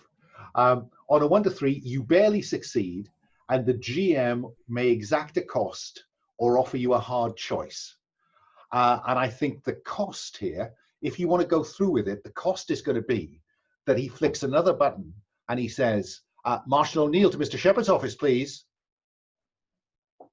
Yeah, I'm actually okay with that. I want to talk with the marshal anyway. Okay. So that puts Veronica bursting into Shepard's office, where you'll find him practicing his golf swing against a screen at the far end of the room, which is showing some Earth golf club, and he's whack, and then you get a kind of readout on the screen that says how many yards he's hit the bloody thing. And when you come in, he kind of turns to you and says, Ms. Cartwright, I don't think we had a meeting arranged, did we? No, we did not, Shepard, but in the interest of getting out of your hair as soon as possible, I need to let you know that we're going to need access to the head office so that we can take a look at your mother's system files. Oh, I think that kind of confrontation kind of demands a roll. So I think that's the white dice. Again, I'm looking at SciTech, Analysis, Comtech. You may be a company rep, but you are structurally a very minor company rep on a freighter. So I'm not seeing expertise at play here. No. So I think we're looking at the white dice. Do you want to include the stress dice? I absolutely do. I think this could go badly. Okay, so green dice and white dice, let's see how the dice roll. 4 with the white die being high is what I see. Which is just such a relief. She is a hard ass, isn't she? She's got a great future in this company. And so that gets you a kind of, I think well, you tell me, what impression have you created in Shepard with that success? It's not a brilliant success, but what have you got him thinking? I'd like to have him walk away with the impression that I carry more authority than perhaps I literally do. Like, you're right, structurally, I'm kind of low on the totem pole, as they say. But because I carry myself so highly, I'd like him to think that I might have more authority than I really do. And I'm not too concerned with him liking me. I'm just trying to get something from him. No, I think we're on the same page there. I think that he's thinking, hang on, is are the company testing me here? Have they sent somebody in looking like this, but actually they're that? And you see that on his face, and he says, sit down, Dr. Cartwright. And he'll pour you a drink. Let's talk about what I can do to help. And that, I think, is when William Marshall arrives in the outer office, Anastasia. And Jeff says, they just burst in, Marshall. Anastasia, what's your reaction? William, I was hoping to come see you when we were done here, but thank you for saving me the time. And William, we need to talk. I used to patrol in the, we'll say the Delta system. And, you know, I know what kind of job it can be, especially when you're on a mining station. And I know that you can't always do the kind of job you want to do. So I'd like to talk to you about anything that, you know, might be holding your hands on you. So is this an effort to get him on side and diffuse the situation? Is that what this is turning into? And the kind of, let's go for a little walk. Yeah. Okay. I think that's probably roll to do something else then, to just convince him that you used to be in the job. Shit. So I think that authority certainly plays as expertise there. I think your natural kind of, you carry yourself like a cop in this situation. So I think you're rolling with expertise. I'm not sure there's a right tool. Do you want to include your stress dice? This time I will. Okay.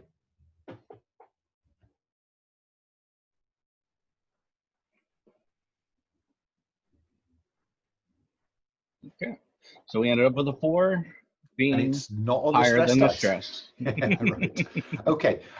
So he kind of looks at you, and he kind of looks at the door that Veronica's gone through. No, there's no kind of noise or fuss or anything. And at that point, I think Shepard comes through and says, "It's okay, Jeff. Dr. Cartwright and I need to have a little conversation." And O'Neill says, "Okay, let's take a walk." And off you go with O'Neill. I think let's go back to Ash at this point. No, I tell you what I want to do at this point. I want to insert a little cutscene. And this cutscene, you know, we'll have a kind of blank to a deep mine level, one of the vacuum mine levels, right at the bottom of this structure. And I think we'll see, you know, across the screen, 6 weeks earlier, ...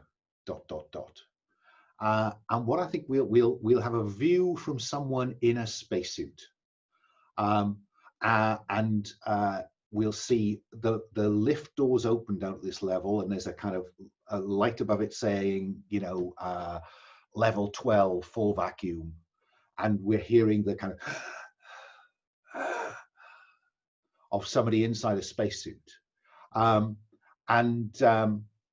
they are moving through this lowest mine level, and they look down, and they're carrying a kind of boxy.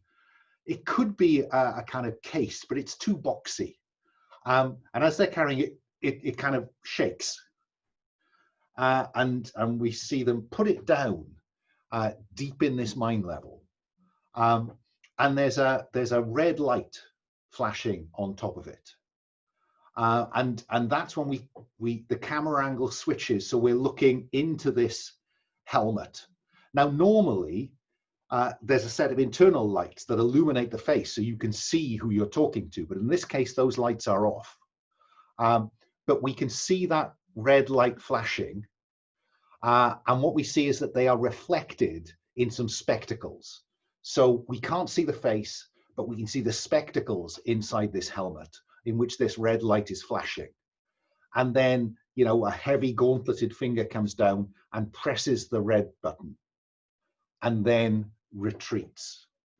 And the red light continues to flash, and then flashes quicker, and a green light comes on, and the front of this box springs up, and we know something comes out of the box, but we obviously don't know what.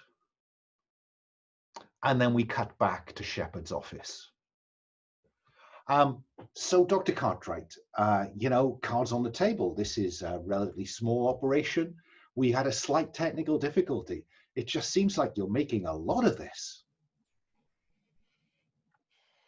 Oh, with all due respect, Shepard, you know that we have to follow company policy. I don't want to be here any more than you do. In all honesty, really just want to get back on the road, as they say. As long as we're here, we might as well just wrap this up. So what do I need to do to make this go away? At this point, I just need access to the head office so that they can provide me clearance to check with Mother. And if need be, we'll descend down to wherever the distress signal originated from, get a visual on it, make sure everything's okay, and we'll be out of here within the hour. You know, look, O'Neill's checked the process. No one pressed, you know, nobody broke a glass down there. There was just it looks like it was a technical mix-up. You know, the guys in the control room, look, you know, it's not like we recruit the brightest and best for this place. So, look, somebody probably just elbowed the fucking thing. And Shepard, I wish that I could accept that answer as much as you do, but unfortunately, protocol is protocol. We have to go down, we have to get a visual on it, make sure everything's fine. I promise it will take no time at all if you'll just allow me to expedite this process, move it along. Well, look, I don't think we need to involve head office in this, do we? I mean, you know, I think that we can sort this out between ourselves, surely. And Are you proposing something, Shepard? At that point, we cut to Anastasia walking down towards the Marshal station with Marshal O'Neill. What's the nature of the conversation that ensues, Anastasia? Well, I'm just saying, you know, I know how hard it can be to have the company, you know, getting in the way of our job. And, you know, if I can keep my company man busy with your company man, then maybe the two of us can figure out what's really going on here. Because I could tell you weren't telling me everything. Okay. That sounds like a role to investigate to me that you've triggered there. And I think you have both manipulation and authority on your side. So I think you can seek to bend him to your will in this. So I think you're rolling with expertise. I can't see how a right tool applies here. But do you want to include your stress dice? Because it worked really well for you last time, didn't it? I will this time.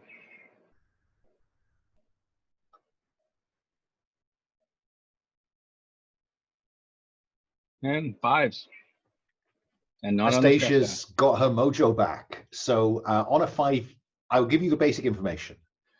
The basic information is that 11 people have gone missing in the last 10 weeks or so. You know, and he's dug as much as he can. They tended to be, you know, slackers. They tended to be people who, you know, would do anything they could to avoid an honest day's work, to be honest. And you know, this happens sometimes. Sometimes a station, you know, somebody starts supplying some dodgy drugs. Some people get drunk. You know, some people, you know, fall asleep in a spacesuit and run out of oxygen and they die in the suit. But you usually find something, you know, and you also don't have this happen once or twice a week. So that's the basic information. You get to ask me a question. Well, usually, you know, there's some people that, as much as they'd like to tell you information and might know more, for some reason they feel they can't tell lawman the information. If you can, you know, direct me to a couple of those people that you think might be holding some information from you that I, as a non-law person, might be able to get out of them, that might help you forward with your investigation. Well, look, I'll be honest with you. Levalia. The fact is that my investigation is going nowhere. You know, Shepard is just stonewalling me. He's just telling me that the kind of things I want to do, which is to, you know, close down some of the you know, one of the mine levels and do a proper search. You know, that would help me, but you know, he's stonewalling me on that, and I have to toe the line. So I mean, if that would be the best thing you could do for me, would be to get down there and have a look. So maybe I might be able to try and work on arranging a accidental closure for a little while. Well, look, you know, there's an interesting question about whether you need to close it down. I think I could get in there and just snoop about with a shift, but I can't do that. You know, that kind of off the book stuff, I just can't do that. But I could arrange for you to get down there the next time a shift comes on. Oh, I'll see if I can get a little help, if that's okay. Well, you know, you're not going to be here that long. So if you want to help, you need to help pretty quickly. Yeah. I'll just go see Ash and see if Ash will help me. Well, before you get to Ash, what's Anastasia's reaction when one of the ventilation kind of shafts that run through the back of this office with a big ventilation kind of grill on it, where the aircon is coming in and the life support's coming on, you hear something, you know, kind of in that. What's Anastasia's reaction to that? Do you hear that? And he says, what? Is it normal for your pipes to rattle like that? Well, you know, place like this, everything fucking rattles. Anastasia, would you roll for stress, please? Because that's odd. Yeah. 6. Congratulations, increase your stress by 1. I will now, just out of game, Terry, I will ask you to think about Seek Relief from the Horror. You know, if you want to try and fictionally position yourself where you could apply one of those, because once it gets to 5, you're kind of walking the knife edge. Yeah. Okay, so I'll just give you the heads up on that. Let's go to Ash. Ash, you're having your quiet beer. You've had your conversation with the barman, and then who's next to you but Science Officer McRea? Hey, Ash, how's it going? She seems really happy.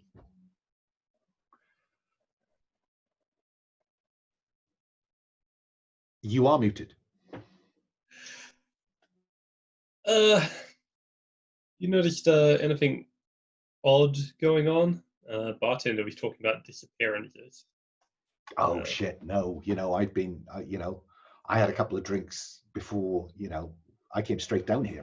You know, it's been, I'm just buzzed. I'm really, you know, it's been a good day. I figured 3 drinks. Hey. Figured you must have been exploring a bit. Saw you coming back a little while ago. Who, me? I think that's a role to investigate. They're just sitting on the table waiting to be picked up. So again, it is quite difficult, Ash, to see the expertise playing here. And you know, it looks like she's certainly behaving like she's had a couple of free drinks already. So I think you're on the white dice unless you put the stress dice in the pool. I think I need to add the stress dice to the pool. So there you go. There you go. So 3 on the stress dice. Yeah, because she's patently lying to you, Ash. You saw her come out of that lift. She says she's been here since you left her when you arrived. So increase your stress by 1. And I, you know, I say the same to you. Begin to think about Seek Relief from the Horror. And you can ask me no question. So your stress goes up, and on 1 to 3, the basic information is she's lying to you, Ash. Okay. While you contemplate on that, let's cut back to drinks with Mr. Shepherd. So I think that the line that we got from Cartwright on when we cut was, are you suggesting an arrangement, Mr. Shepherd? Precisely. Well, both of us want to get on with the day job. So, if I could help in any way, just get this signed off, technical difficulty, get this signed off, clean bill of health, you go on your way, I get on with getting quotas back up to where they ought to be, and the company's happy.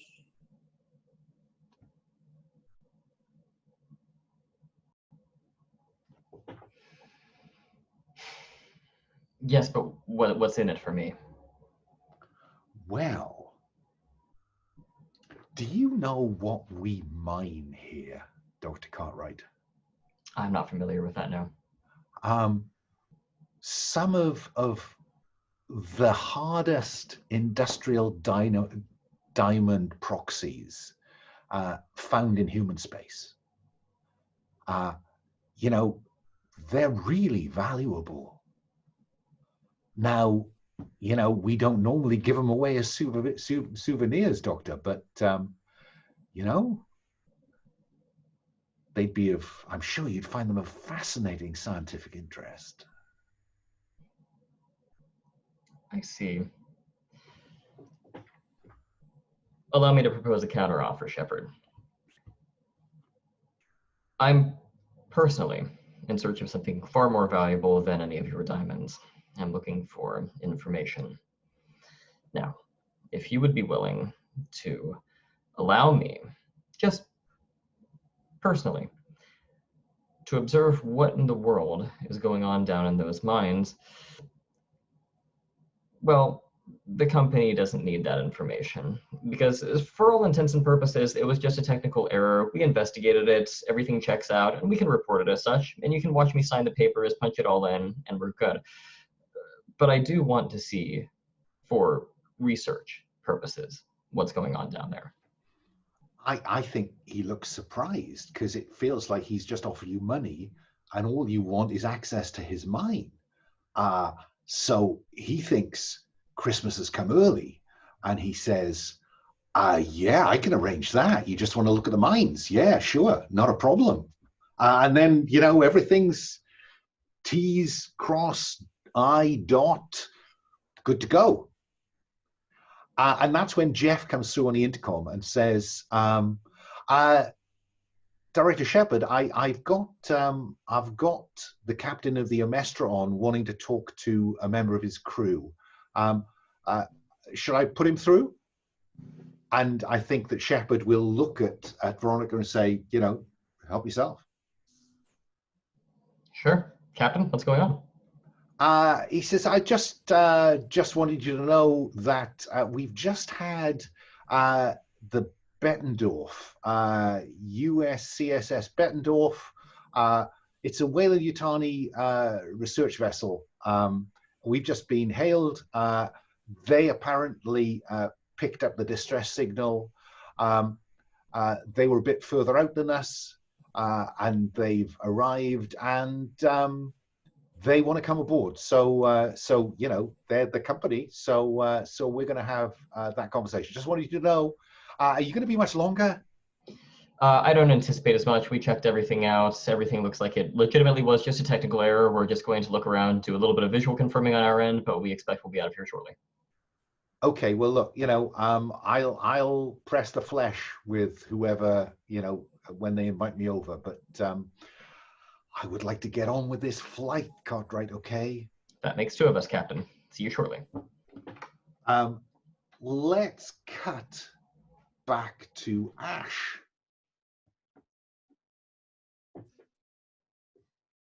Ash is a little bit flummoxed at this point. He completely gets that Mary's lying to him, but he's not really the sort of person that is good at digging at that sort of thing. He will probably ask for a bottle of something strong that can be tucked into his sort of inner pocket for possibly relieving stress later. Okay. I think it's time to kick this up. So let's say, Ash, you turn to the barman and ask for a drink.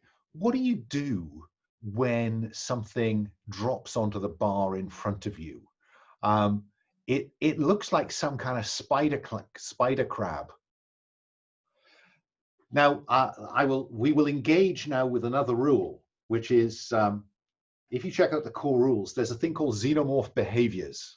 Mm-hmm. Yeah. Only characters with fast or heavy weapons expertise can act before a xenomorph when it first appears in the scene. Roll to determine what it happens, what it does. Okay. So we are in the happy position of Ash being fast. So this thing drops on the bar in front of you. I get to ask you what you do before we decide what it does. Well, I imagine this thing looks like something out of my nightmares and definitely shouldn't be in any mine I've ever seen. And it's the kind of thing that kind of demands a stress roll before we do anything else. So, Facehugger, roll for stress, and then you can tell me what you're doing. It's a 1 on the stress dice. Those old reactions kick in. The ball is in your court, Ash. What do you do? So I'd rather pick my chair up and slam the chair down on top of the thing with all my strength than have to talk to anyone else. Okay, this sounds like confront a threat, yeah? Which is on the core rules tab. When you engage a warrior or a queen up close and personal, say how you die. That's just a heads up for later on, folks. When you try to avoid a threat by hiding, roll to avoid detection. When you try to escape a threat by leaving the scene, roll to run for it. When you try to get past a threat or distract it, say what success would look like and roll to do something else. When you attack a threat, say what success looks like, and we roll with that. So in that range of options, Ash, what does this look like?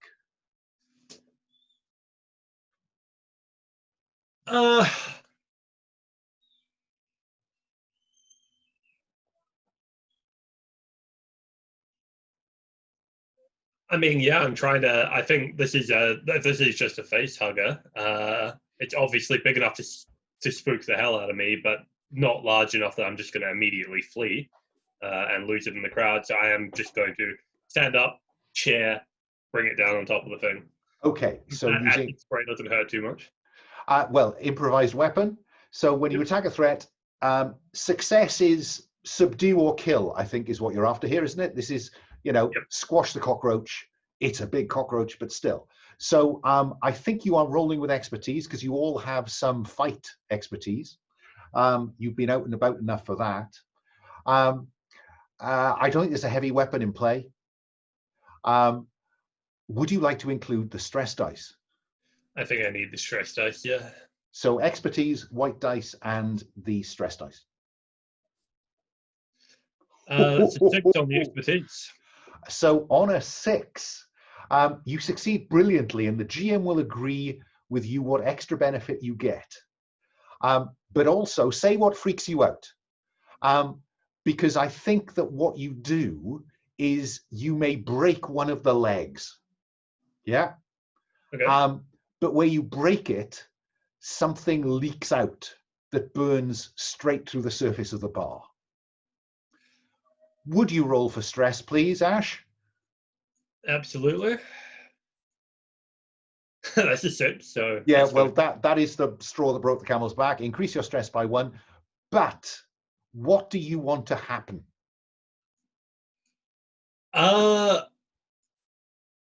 I believe that I've killed the thing.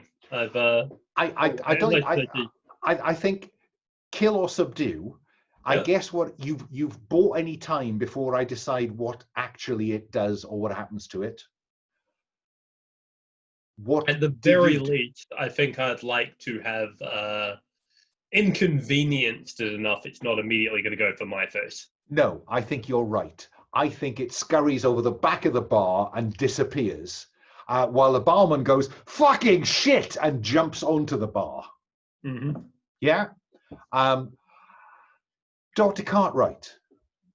Yeah, I can arrange for you to get down to the bottom, down into the mine, Cartwright. You know, come this way.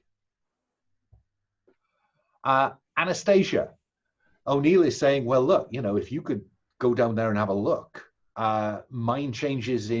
shift changes in 10 minutes. Okay. So I think we see Shepard coming out of this door with Cartwright, O'Neill coming out of a different door with Anastasia, and you're both heading towards the lift that would take you down to the deep level of the mine. So I'm inclined to have you both arrive in that corridor with your respective escort or patron, however you want to describe it. That's when an internal alarm starts going. And Shepard looks at O'Neill. O'Neill looks at Shepard. And O'Neill says to Anastasia, sorry, this will have to wait. And he runs back towards the marshal's office. Anastasia, what do you do? I know that the shift change is still happening now. Normally in a mine, shift change is probably not going to happen now that the red alert's going off. So I am going to see what our friend Ash is up to. Okay. Because I need to communicate to him a little bit of what I know. Okay, that works for me. Because Shepard will say to Cartwright, look, yeah, let's wait till O'Neill sorts this out. Come back, you know, we'll have another drink. You know, you can get back down. You can get down to the mine level in, you know, 10, 15 minutes once he's sorted this out. All right, let's make this quick though. Okay. We don't have long. And Anastasia says, I'll go and see where Ash is. He's down on entertainment. So that's where Anastasia's going.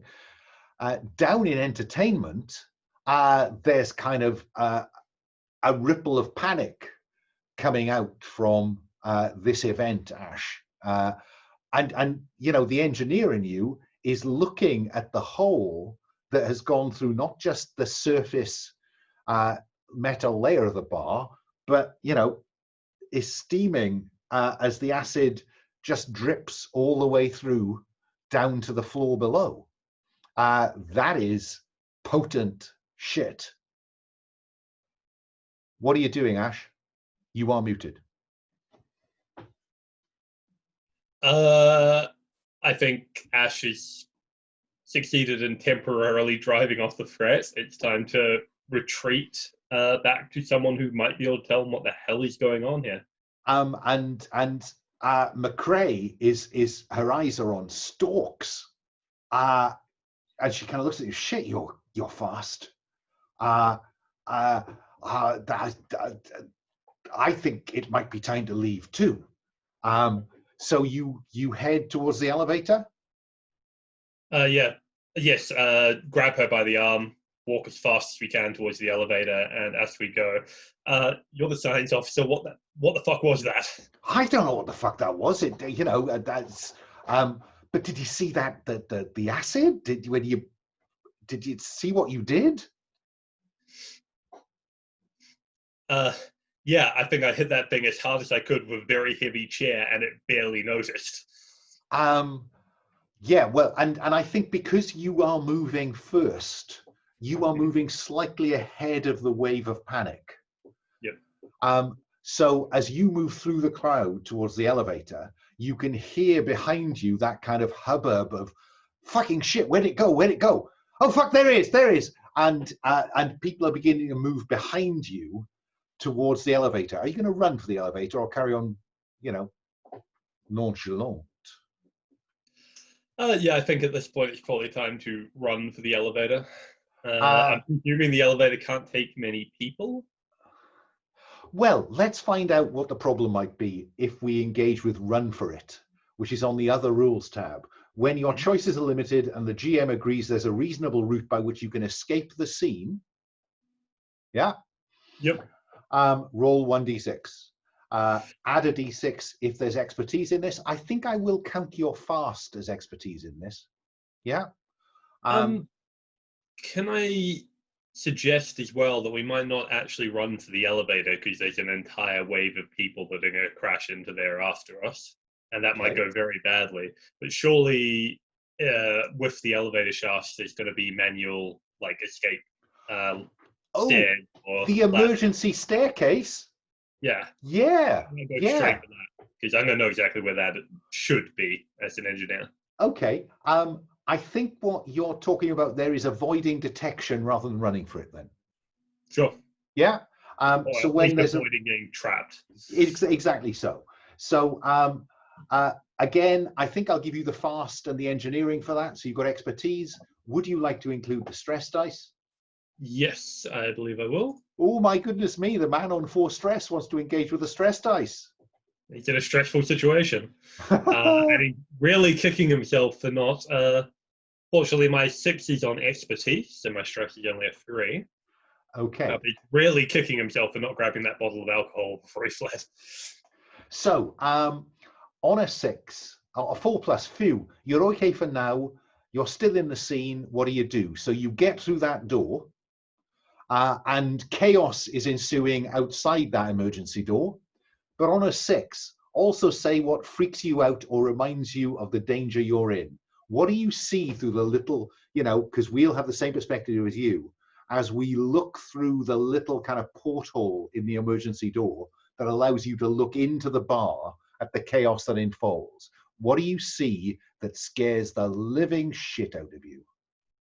I imagine it's the panic. It's people just trying to cram themselves into the lift, having the doors stuck open, crushing each other, trying to force their way in there, and not being able to get away because of it. Just the, if I don't keep my head, that's going to happen to me. Anastasia, the lift is down on entertainment. I'll let you know when it starts coming up. Okay. So Ash, on a 6+, roll for stress. Oh, it's roll for stress, isn't it? I don't automatically get it. No, you don't. No. If it comes out of a move. Is that a 3? I believe it's a 3. I'm waiting for it to change and surprise me.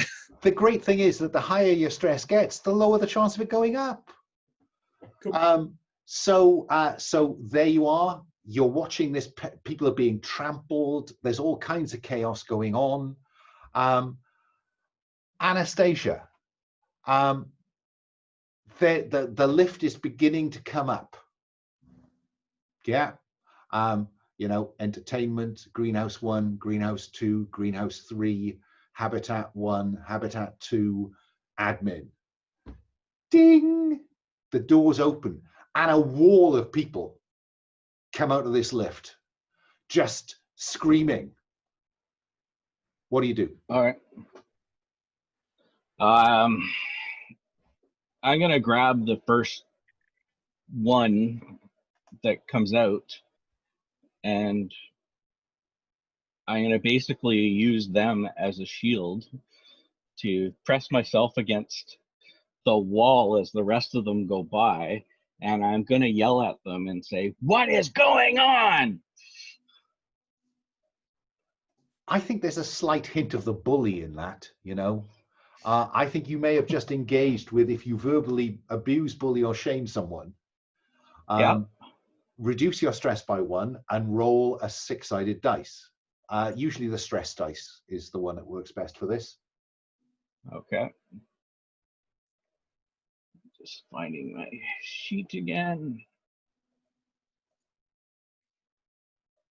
Reduce by 1 and then roll. All right. I tied. No, you're just rolling the 6-sided, the stress dice. What do you? So you got a 3, yeah? Yep. Okay. So on a 3, you are your inadequacy is clear to anyone watching this bully. You cannot use your expertise until stress goes up again. So your stress has gone down, but you'll see there's a little drop down underneath expertise. that says expertise available. Yours is not available until your stress goes up again. But what they say is that there's something down in entertainment. There's something freaky going on down there. But it's clear they don't really know what's happened. They were just carried away in the wave of panic. And these people are spilled out into admin because it's as far away from entertainment as they could get. Yeah? Okay. Veronica, you're sat in the office and the alarm call has gone off. But then one of the crowd that have just spilled out into the admin level, they think this is an emergency. So they hit the emergency, they break the glass on the alarm, and the alarm starts again. And this time it's actually flashing in his room, showing that it's on this level. What do you do, Veronica? I just stand up with a start and look around and then basically pound my fist on the table, look Shepard dead in the eye, and I say, what the hell is going on here? And it's clear from him, he's gone white. He has no idea that, this is, so an alarm's gone off on entertainment. Now one's gone off up in here in admin. And that one shuts off. And then a third one comes on from some other level. And he goes out and says to Jeff, get onto O'Neill. What the fuck's going on? What do you do, Veronica? Do I have some kind of walkie-talkie shortwave way of communicating with the rest of the team? I tell you what, there are a pair of walkie-talkies in the ship's locker, which I think I'm happy for you to have. So you could mark walkie-talkie on your equipment list. Who else did you give the walkie-talkie to?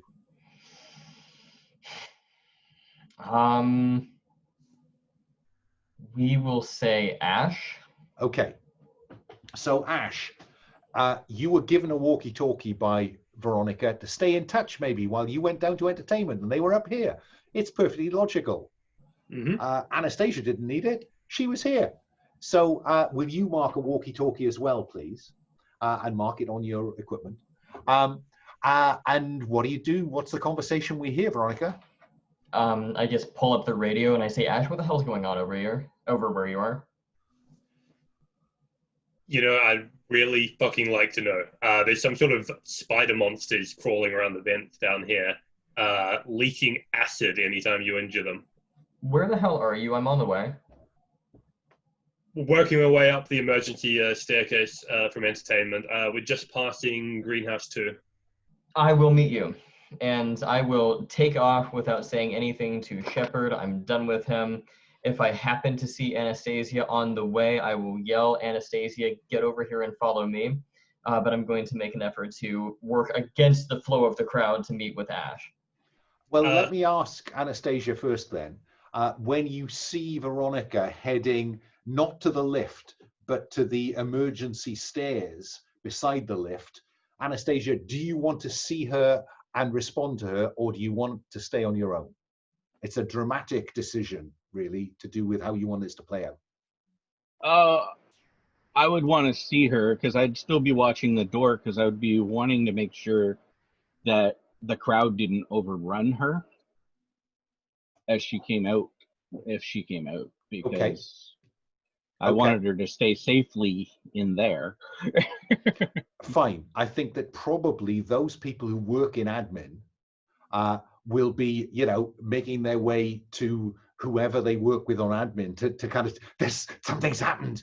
And the people who just came up in the lift and spilled out on admin are kind of looking around, this isn't a floor we're used to. We don't know our way around here. We don't know what to do.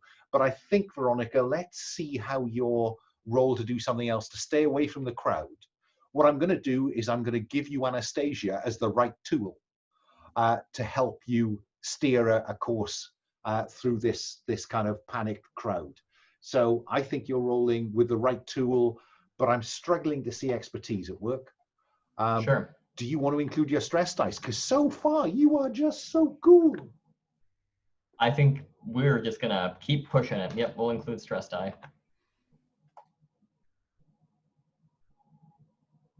I have rolled 4 times, and every time has been a 4. Well, you know, it's straight down the middle. No problems, no particular advantages.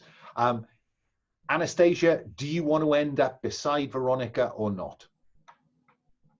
I'm going to end up behind Veronica, protecting her from the crowd. Fine, while she makes her way through the emergency door to the emergency staircase.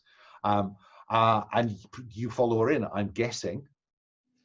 Can I also, on the walkie-talkie, as it occurs to Ash, oh, also, these little things are tough. If you want to bring some guns, that'd be fantastic. Well, now, I mean, what I'm inclined to do, there is on the other rules tab a search a location. Anastasia, it strikes me that this is more your territory than Cartwright's.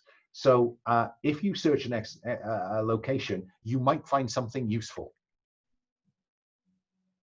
Yeah? Because currently you have what you stand up in. The only weapon aboard the Omestra is locked in the ship's locker with access only to the captain.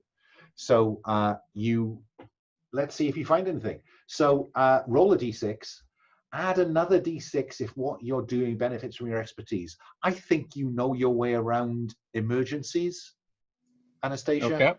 So I think that you are rolling with expertise.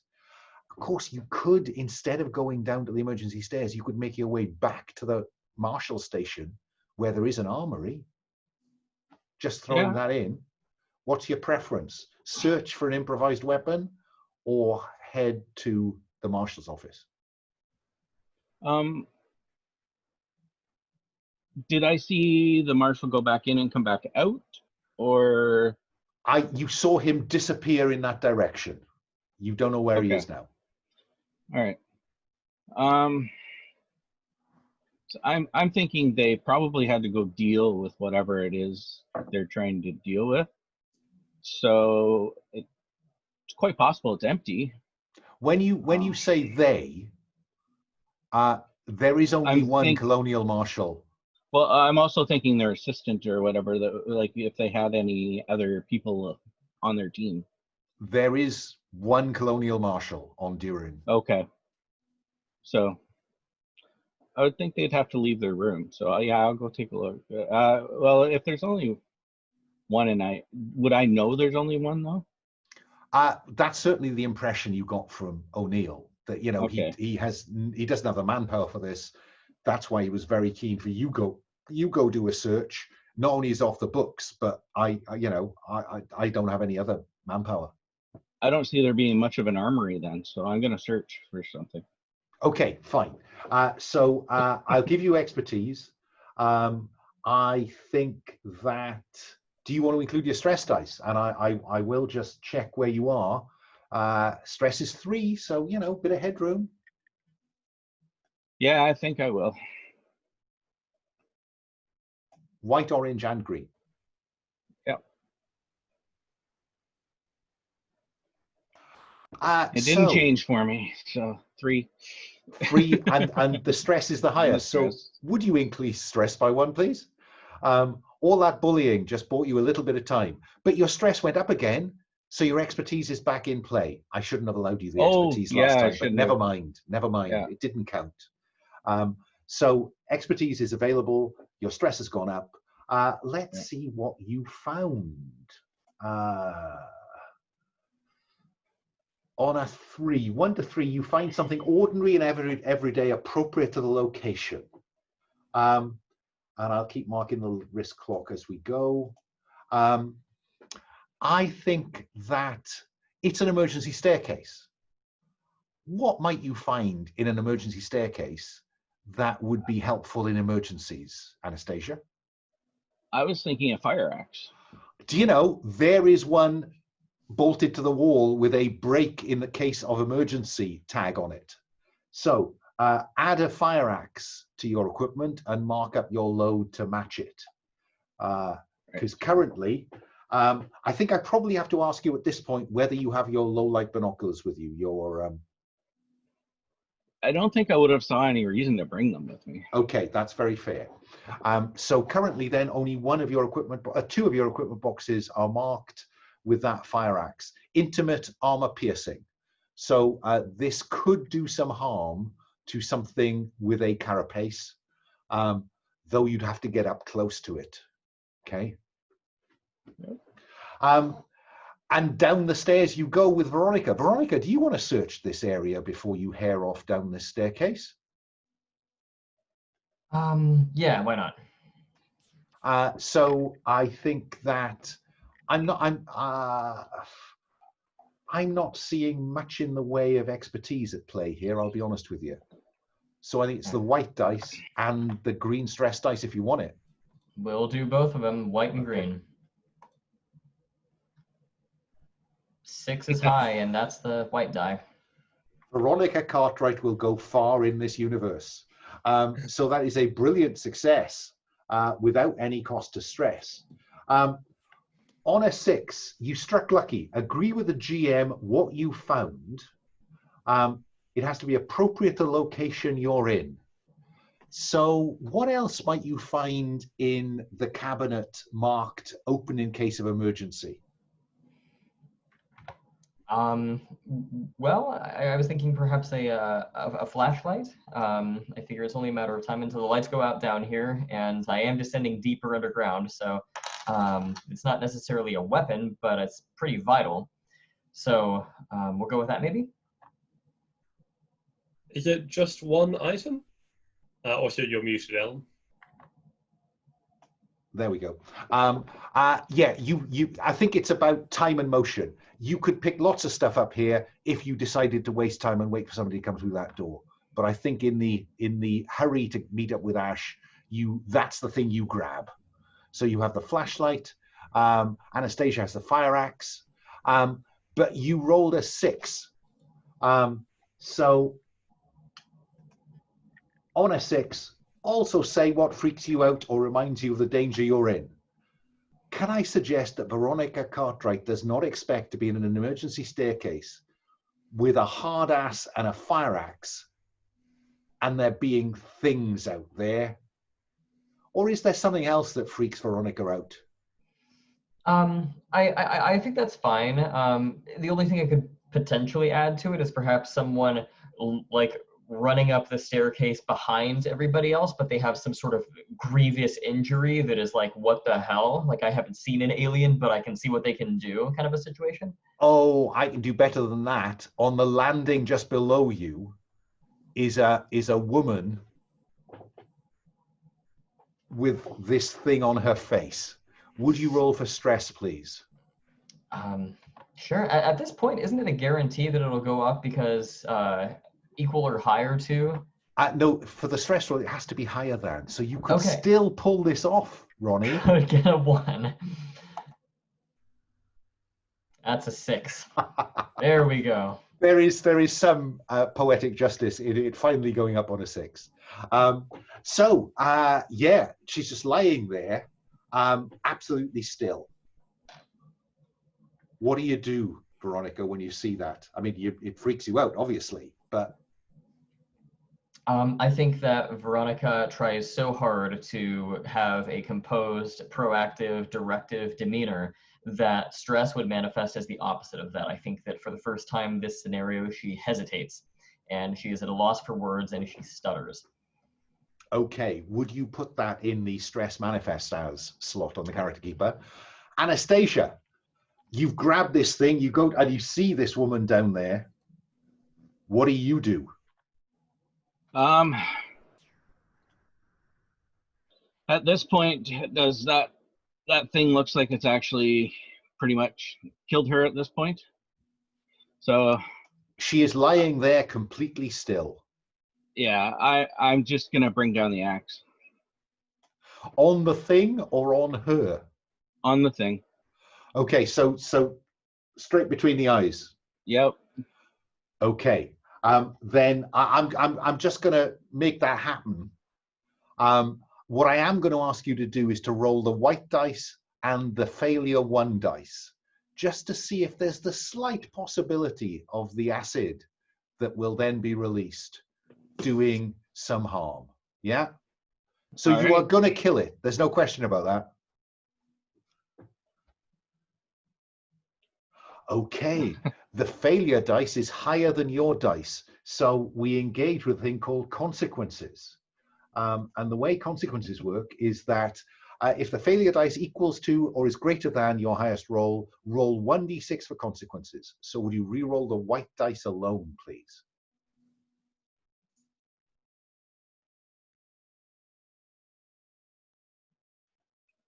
One. Oh, 1 to 3. The consequences are bad. Agree with the GM if it's bloody and you will die without swift medical treatment, or painful and you cannot use your expertise until you get medical treatment. In this game, the intention is not to kill you without you choosing to die. So you have the option here of losing your expertise until you can get that medically treated. Yeah, I think that's probably what it would be. Okay, so just because I'm used to pain, so. And so where does this acid splash catch you? It goes up both my arms. Okay, so there's and you are going to, it's really, it just kind of one drop just catches you, and you are, that pain is going to distract you from using your expertise. So make your expertise unavailable. Cartwright, you're science trained, which means that you have med tech. What do you do? I guess I would just go, what the hell, and I would just like sort of like stumble down to where Anastasia is. I don't know that I would have the equipment at this point. Actually, I mean, I've just checked. It's the science doesn't get med tech. The medic gets med tech. Okay, so, yeah, I don't. So I can diagnose things, but I don't know how to fix them. Look, there's bound to be a medical kit in that emergency cabinet, but you wouldn't have particular expertise. So you would have the right tool, but not med tech.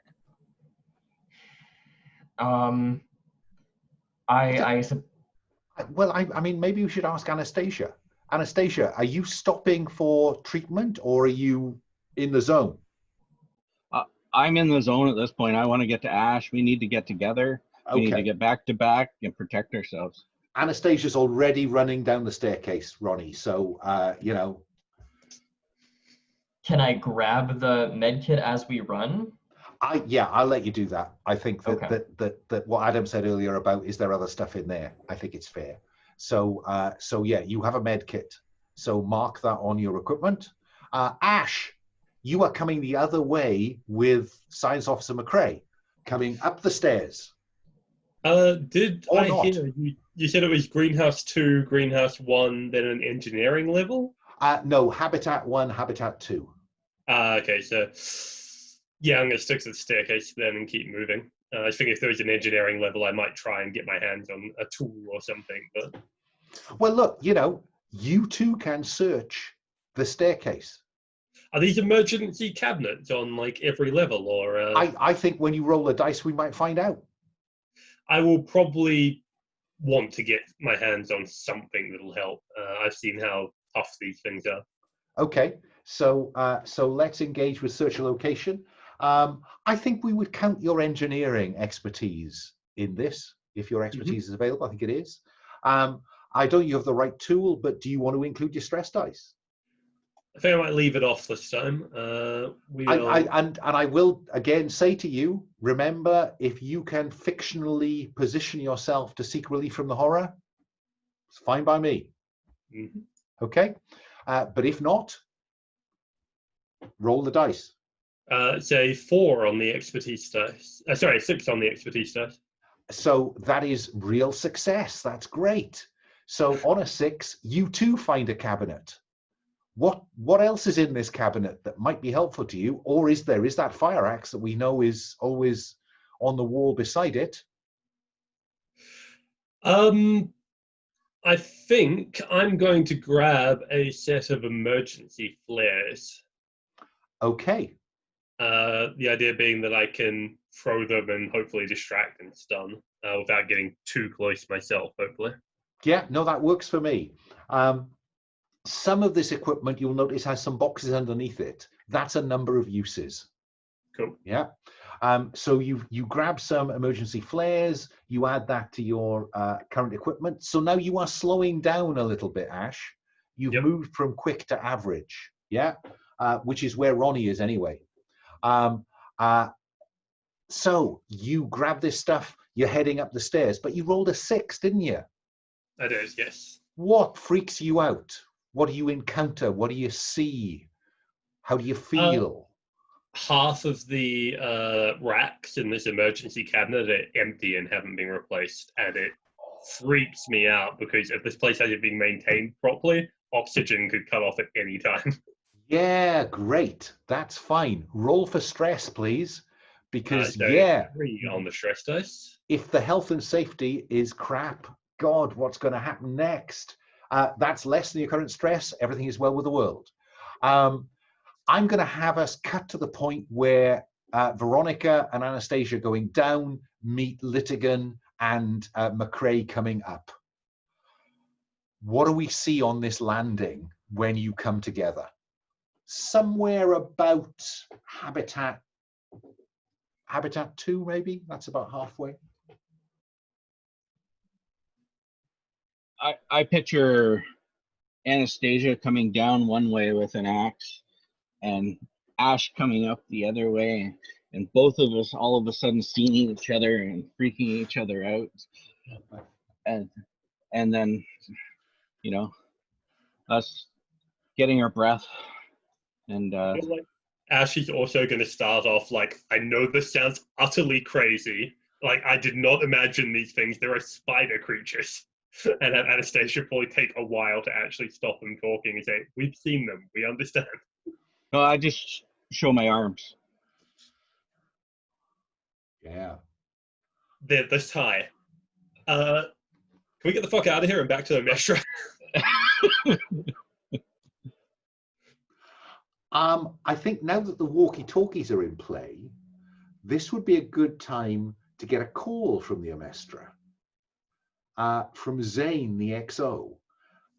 And he kind of comes through and he says, look, we're getting some garbled calls from down there. The captain's on the Bettendorf. What's going on? Ash, Veronica, Anastasia, what's going on down there? So Ash, you and Veronica currently have the walkie-talkies. Who responds? I feel probably Ash will hesitate slightly if he thinks Veronica's going to answer. Because I'll answer it, and I'll just sort of say, Zane, look, there's some kind of containment breach here. There are life forms down here. I cannot identify them. Everyone is in a state of panic. At this point, we need to get going. Look, get back to Harry and get the fuck off that rock. I'm going to hop on. Omestra, do you have visual confirmation that Harry is still secure on the pad? Yeah. We can still see it. On our way. Now that's up. That's on the surface admin level. Veronica, still tempted to go down? That's the hard part. At this point, has everyone on the lower levels gotten to the upper levels? So we're more or less by ourselves? Who knows? I think you may well be hearing some people running downstairs, some people running upstairs. Some of those people up on the admin level appear to have begun to follow you down the emergency stairs. Maybe they're trying to get to their belongings on the habitat level. I think probably some of the people who couldn't get in the lift on the entertainment level are coming up the stairs. We both have Comtech. Could we investigate the situation by turning our walkies to an emergency frequency? Okay, yes. Or even trying to attach your diagnostic tool to the comms and computer system that will almost certainly exist down here. I think that's very sensible, Ash. So certainly, if you have expertise available, and you do, you can apply expertise. I think you have your the right tool. So you're rolling those 3 dice. Would you like to include your stress dice? Not at this stage. Okay. I think I'm going to be rolling stress anyway. That's a 6 on the right tool, guys. Okay. So you can ask me. The basic information is that there is confused chatter from the floors. The only place you're not getting much is from the deepest mine level. But I think probably, no, that's not true. You're getting nothing from the deepest mine level. And then the closest to the surface you get, the less chatter you get. So there's more emergency the lower you go. Yeah? Mm-hmm. So whatever the source is, it's coming from the bottom up. And so there's kind of general panic on the admin floor, but there's no kind of direct evidence of xenomorphs. Lower down, people are saying, they're kind of 8 feet high and they walk on the walls. Help! I take it everyone around me can hear this. Oh, yeah. But on a 6, you get to ask me 2 specific questions. First question is kind of just turning meta knowledge into in-game knowledge. Have we heard anything about chest bursters or what face huggies do? No, I don't think so. Okay.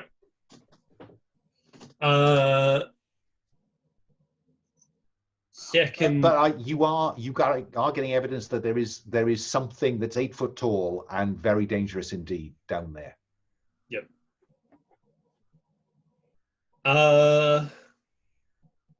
Second question, is there anywhere, what do we think the best route to get back will be? Is it just straight up the staircase? Are there areas that are getting clogged up that are having issues?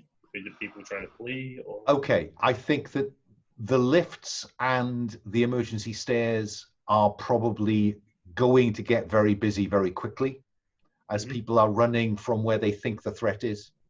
There are, though, a set of connecting life support ducts that run, parallel under or over floors. If you could get into them, you might be able to short circuit the route back to the airlock that would lead you to Harry. Okay. That would involve crawling through ducts, wouldn't it? Yes. Of course. I'll look at the others. Sounds like we might need to go through the support ducts. Top of the staircase and the lifts is going to be a big mess. Well, already is, it sounds like.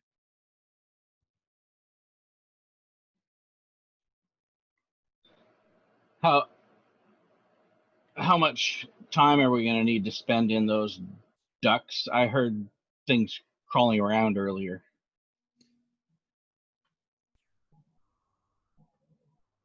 I mean, it'd be a significantly shorter trip. It's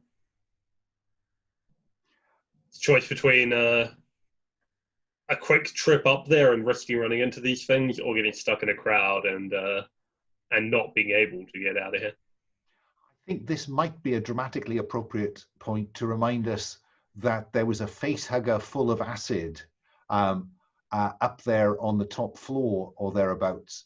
That acid has been working its way down through the emergency stairs. And I think this might be a good point to hear a kind of, as you look up and you see a section of emergency stair just come away. So there will be an obstacle to going up as well, just to, add a little flavor to it. What do? You can hear people beginning to stampede up the staircase towards you. The clock is ticking, both in-game and out. I vote the ducks. High risk, high reward. Can we get to the ducks from here? There's one.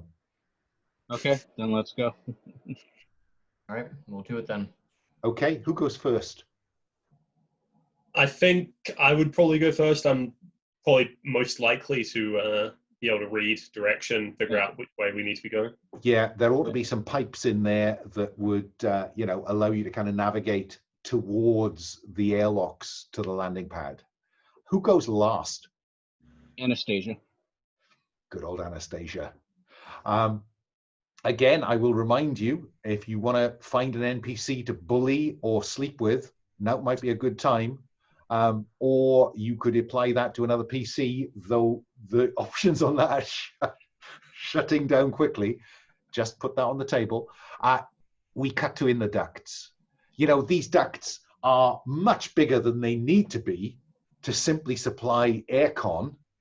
But that's the world we live in.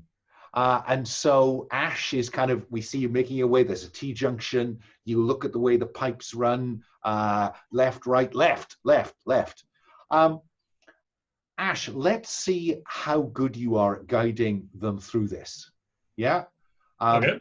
I think that as an engineer, you're going to be as good as anybody else. So I think you're rolling with expertise. Now, I'd like to add that through this whole scene, I'm actually yelling at Veronica, saying that this is all the company's fault for doing their experiments or whatever they do, because they're always interfering with things. And thereby trigger, verbally abuse, bully, or shame someone, in this case, Veronica.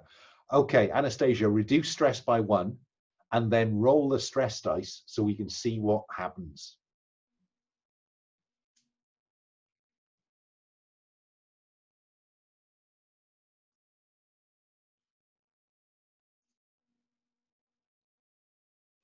That looks like a 5 to me. Yep, that is. So on a 4+, and they are a PC, your words hit them really hard. They roll for stress. Dr. Cartwright, would you roll the stress dice?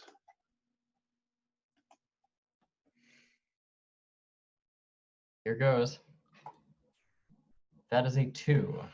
It does not exceed Cartwright's current stress.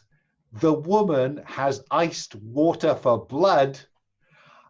So that is the best possible outcome. Anastasia loses stress, Cartwright doesn't gain any, and on we go. Ash, let's see how quickly you can get him to the landing bay. With expertise, will you include the stress dice?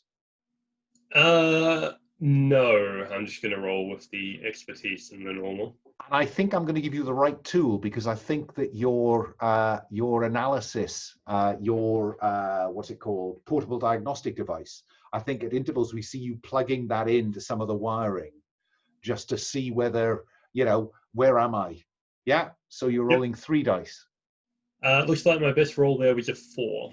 Which is nice, neat success without a problem.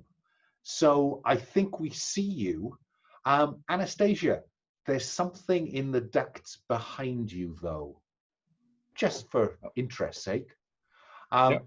But I think, Ash, we see you kicking out one of these ventilation kind of grills and dropping down into the area just this side of the airlock that will take you out to Harry.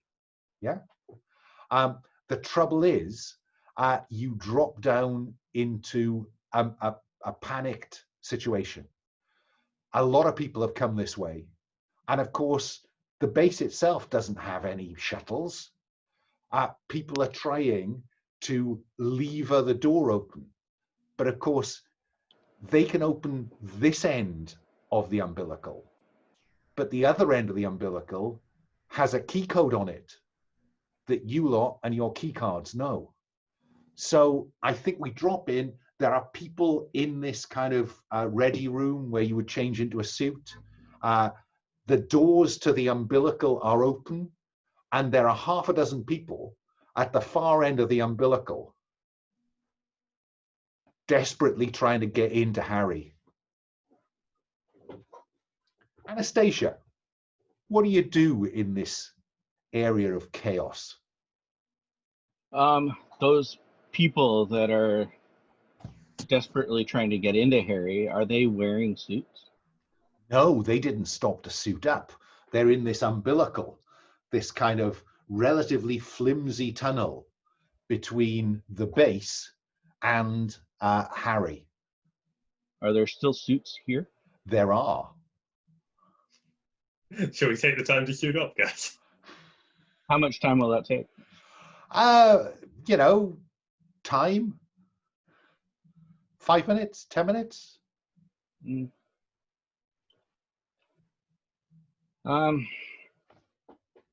So they're pretty heavy suits then. They're not. Well, you know, they're kind of those alien. Yeah. Yeah. These All are right. not just step in and zip up. Then I'm just gonna step up, and tell them to get the heck out of our way. So you're going down and the umbilical. I've got axe up. Okay. Cartwright, what about you? Anastasia is just wading in there, pushing people away from the airlock at the Harry end.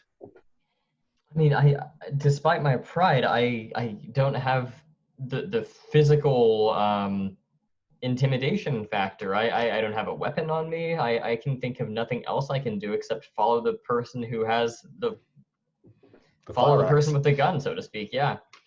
Ash, what about you? Yeah, I will sort of duck and actually I'll reseal the vent behind us and just make sure that covers are fixed, because somebody's coming after us. Let's try and slow it down a bit.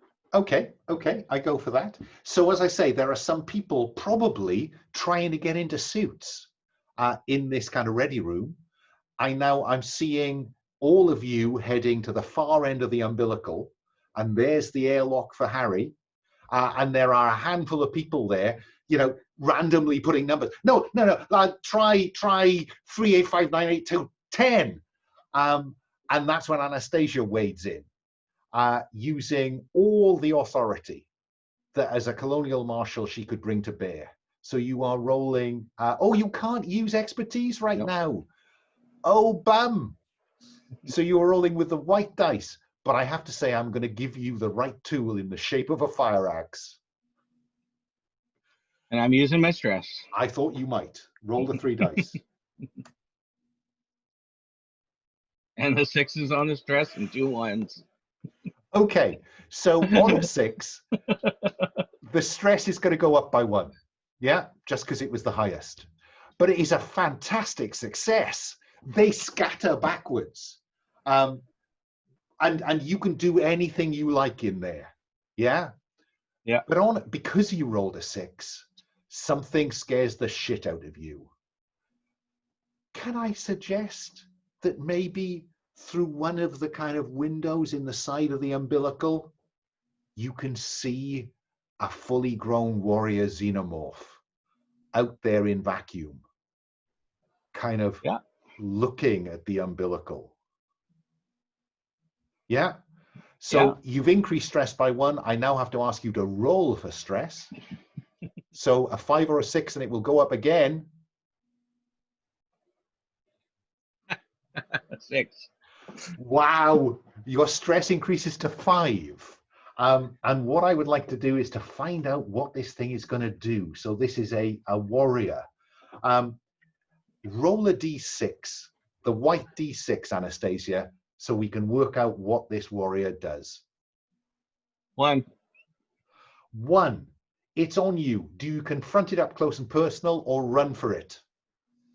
You rolled a 6, so you can do anything you like before it rips its way through the side of that flimsy umbilical and exposes you all to vacuum. I'm running for it. We're getting in the ship. Okay, so you are running for it. You kind of hit the key code, swipe the key card, whatever you need to do. The airlock opens, and the 3 of you are going to try and get in. But this is run for it. I think that your colonial martial training would give you expertise, because your stress went up. You have your expertise back. No, I don't. It was caused by medical this time. Oh, no, don't worry about that. It goes up. Oh, okay. Yeah, no, Okay. I'm not going to have you working with two arms behind your back in the closing segments of this movie. Okay. Working through the pain, Anastasia hits the buttons. The airlock opens. You're rolling with expertise. Would you like to include your stress dice? Yes. I love it. Available. Oh, if I go out with a bang, I go out with a bang. So expertise.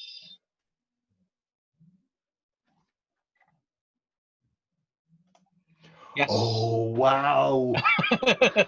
Changed 6 at on the last expertise. second. Wow. So fucking cool. Okay, so on a 4+, you made it for now. You've escaped the scene of danger. What do? So you usher Ash, Cartwright into the airlock. As you see the alien, the face is at that port.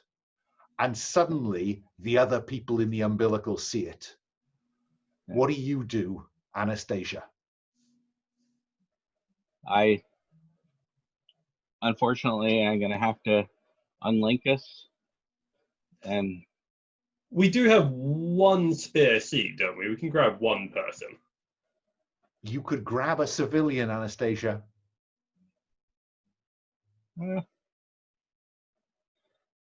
Yeah, I guess we need a witness.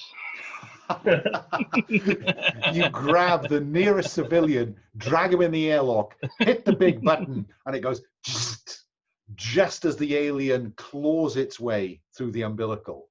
And people are exposed to vacuum, and it just goes for them. And I think just before their blood freezes, we have to have a blood spray that just sprays across the port in the airlock. Ash, what are you doing? Getting myself into the pilot seat. Yeah. And then as I run through startup as quickly as I can, yell at the others to get themselves strapped in. I'll try and do the gentle lift and spin so that my engines are pointing right at where the xenomorph is having its little party, and then hit full thrust.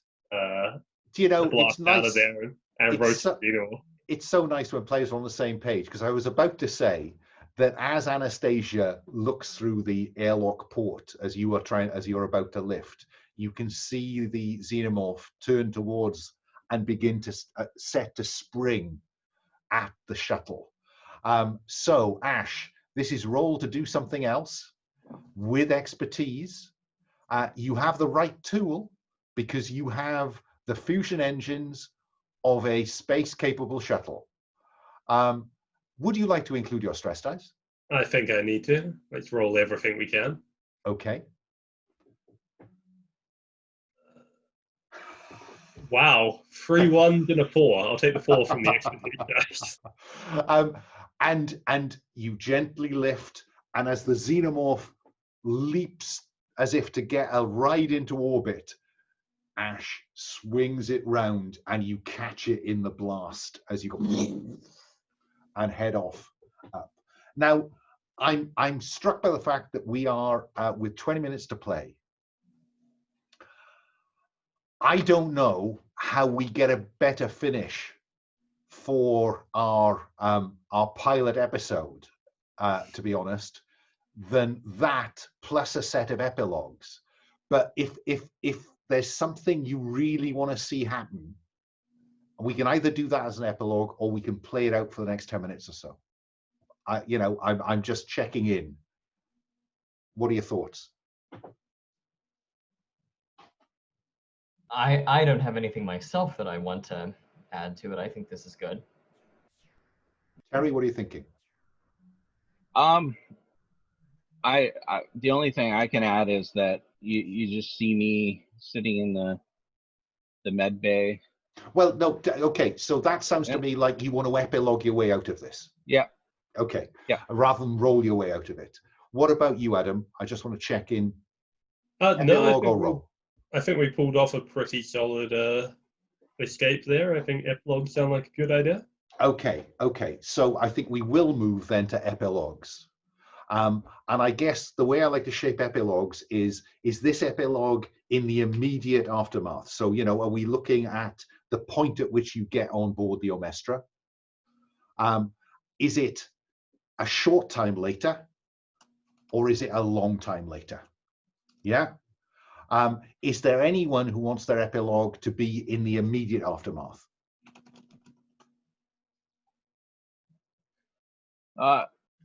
Mine will be short time after. Okay, so let's deal with Anastasia first. What do we see before we roll our credits for Anastasia? Just I'm looking down at myself in the med bay. I'm thinking the miner that whoever we grabbed, the civilian we grabbed from the station, also had some injuries. The two of us are sitting there in the med bay. I'm getting my burns treated, and I just look over at them and I'll say, "Did the company have anything to do with this?" I don't know. I'm just a miner. You know, but are we going back for my friends? I'm sorry. I don't think you have any friends. And he kind of lies back in the med bay. Oh, go on. Once I'm treated, I'll call Veronica to the med bay. And I look up at you. I say, "I'm sorry. I don't think you're to blame for this one." What's Veronica's response to that? This isn't her epilogue, but do we want to see Veronica respond to that or not?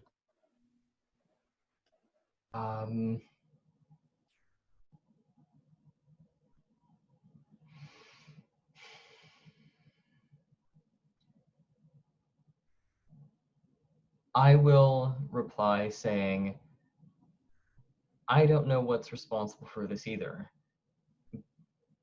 but I'll be damned if I don't find out. Okay, let's move forward along the timeline unless somebody else wants one that's in the immediate aftermath. Who wants one kind of before you are maybe going into hypersleep? I think that's probably when Ashes will kick in. When Lucy comes up to him and asks, as we're preparing for hypersleep, no one picked this in the pool. I don't know what what do I do? And Ashley's just gonna clap her on the back and hey, you get to keep it. First time I've seen the rookie pull that off. Great. Veronica Cartwright, Dr. Veronica Cartwright. Is this in that time frame or further away in time? I'm imagining further in time. So this is once we're back safe. I imagine. Well, let's say back. Let's say once you're back. What's that? Well, let's say once you're back rather than back and safe. Okay, sure. I'm thinking once the original mission with the Omestra is concluded. Is that something that?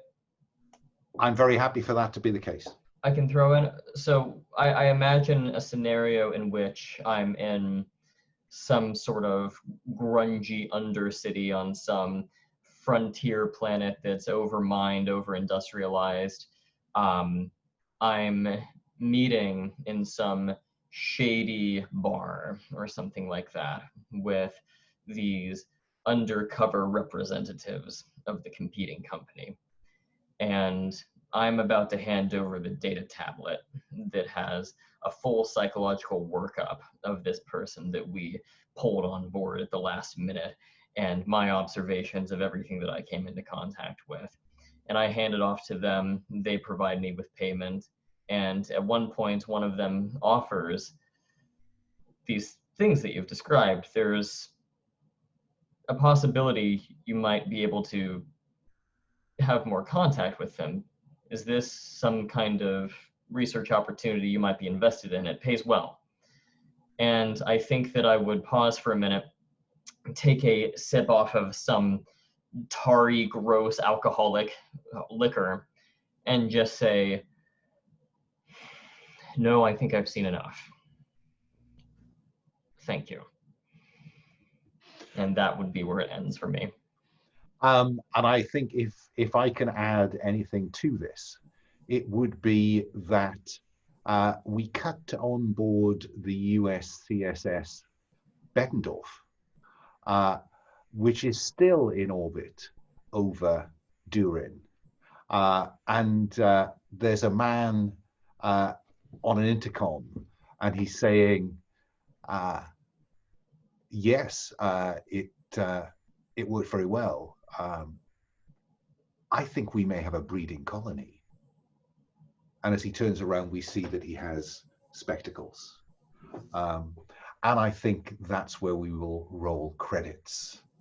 So thank you very much for that. I would like to go through a kind of a process we use on the Gauntlet called Roses and Thorns. So I would like to just run through each of you, and if there was something that somebody did or something that really worked for you, you could award a rose, and then I'll come back round, and if there's something that you did, didn't work or grated or whatever, you can thorn. You can rose anyone or anything. You can thorn the system or me. You can't thorn another player. Yeah, is the rule of engagement. So let me start with Adam. Are there any roses that you would like to pass about? I mean, I was very happy to see Veronica and Anastasia charging to my rescue into an unknown situation so quickly. That was very brave and very very fun to see, especially when they immediately came across evidence of the alien threat and still came after me. Yeah, if I'm honest, I was slightly surprised that they stayed together at that point. I thought that there was real tension at which way people would jump. So no, I'd endorse that rose. Is there any roses, David, that you'd like to pass around? Yeah, certainly. To Adam and Terry both, one of the things that I really liked about this scenario is the way that it sort of transitions in the middle from being very investigative, in which I think my character was sort of taking center stage and interacting with a lot of NPCs, and then it kind of makes this switch where by the end of it, Terry and Adam, your characters are both these badass action heroes with fire axes and blasting off, hitting the xenomorph on the blast of the engines. It was a very cool transition, and it was nice to see everyone get some spotlight time there. And to Alan, thank you so much for keeping the story going at a good pace. I thought that was really well paced. One thing that I appreciate when I'm learning new systems is you're very good at recognizing, Alan, whenever a move might come into play, and you suggest it when I would not have noticed that because I don't have any familiarity with the system. So thank you for suggesting moves to help me to get some familiarity with the system. So that's what I've got for roses, I suppose. Great, that's really good to know. Thank you. And finally, Terry, any roses?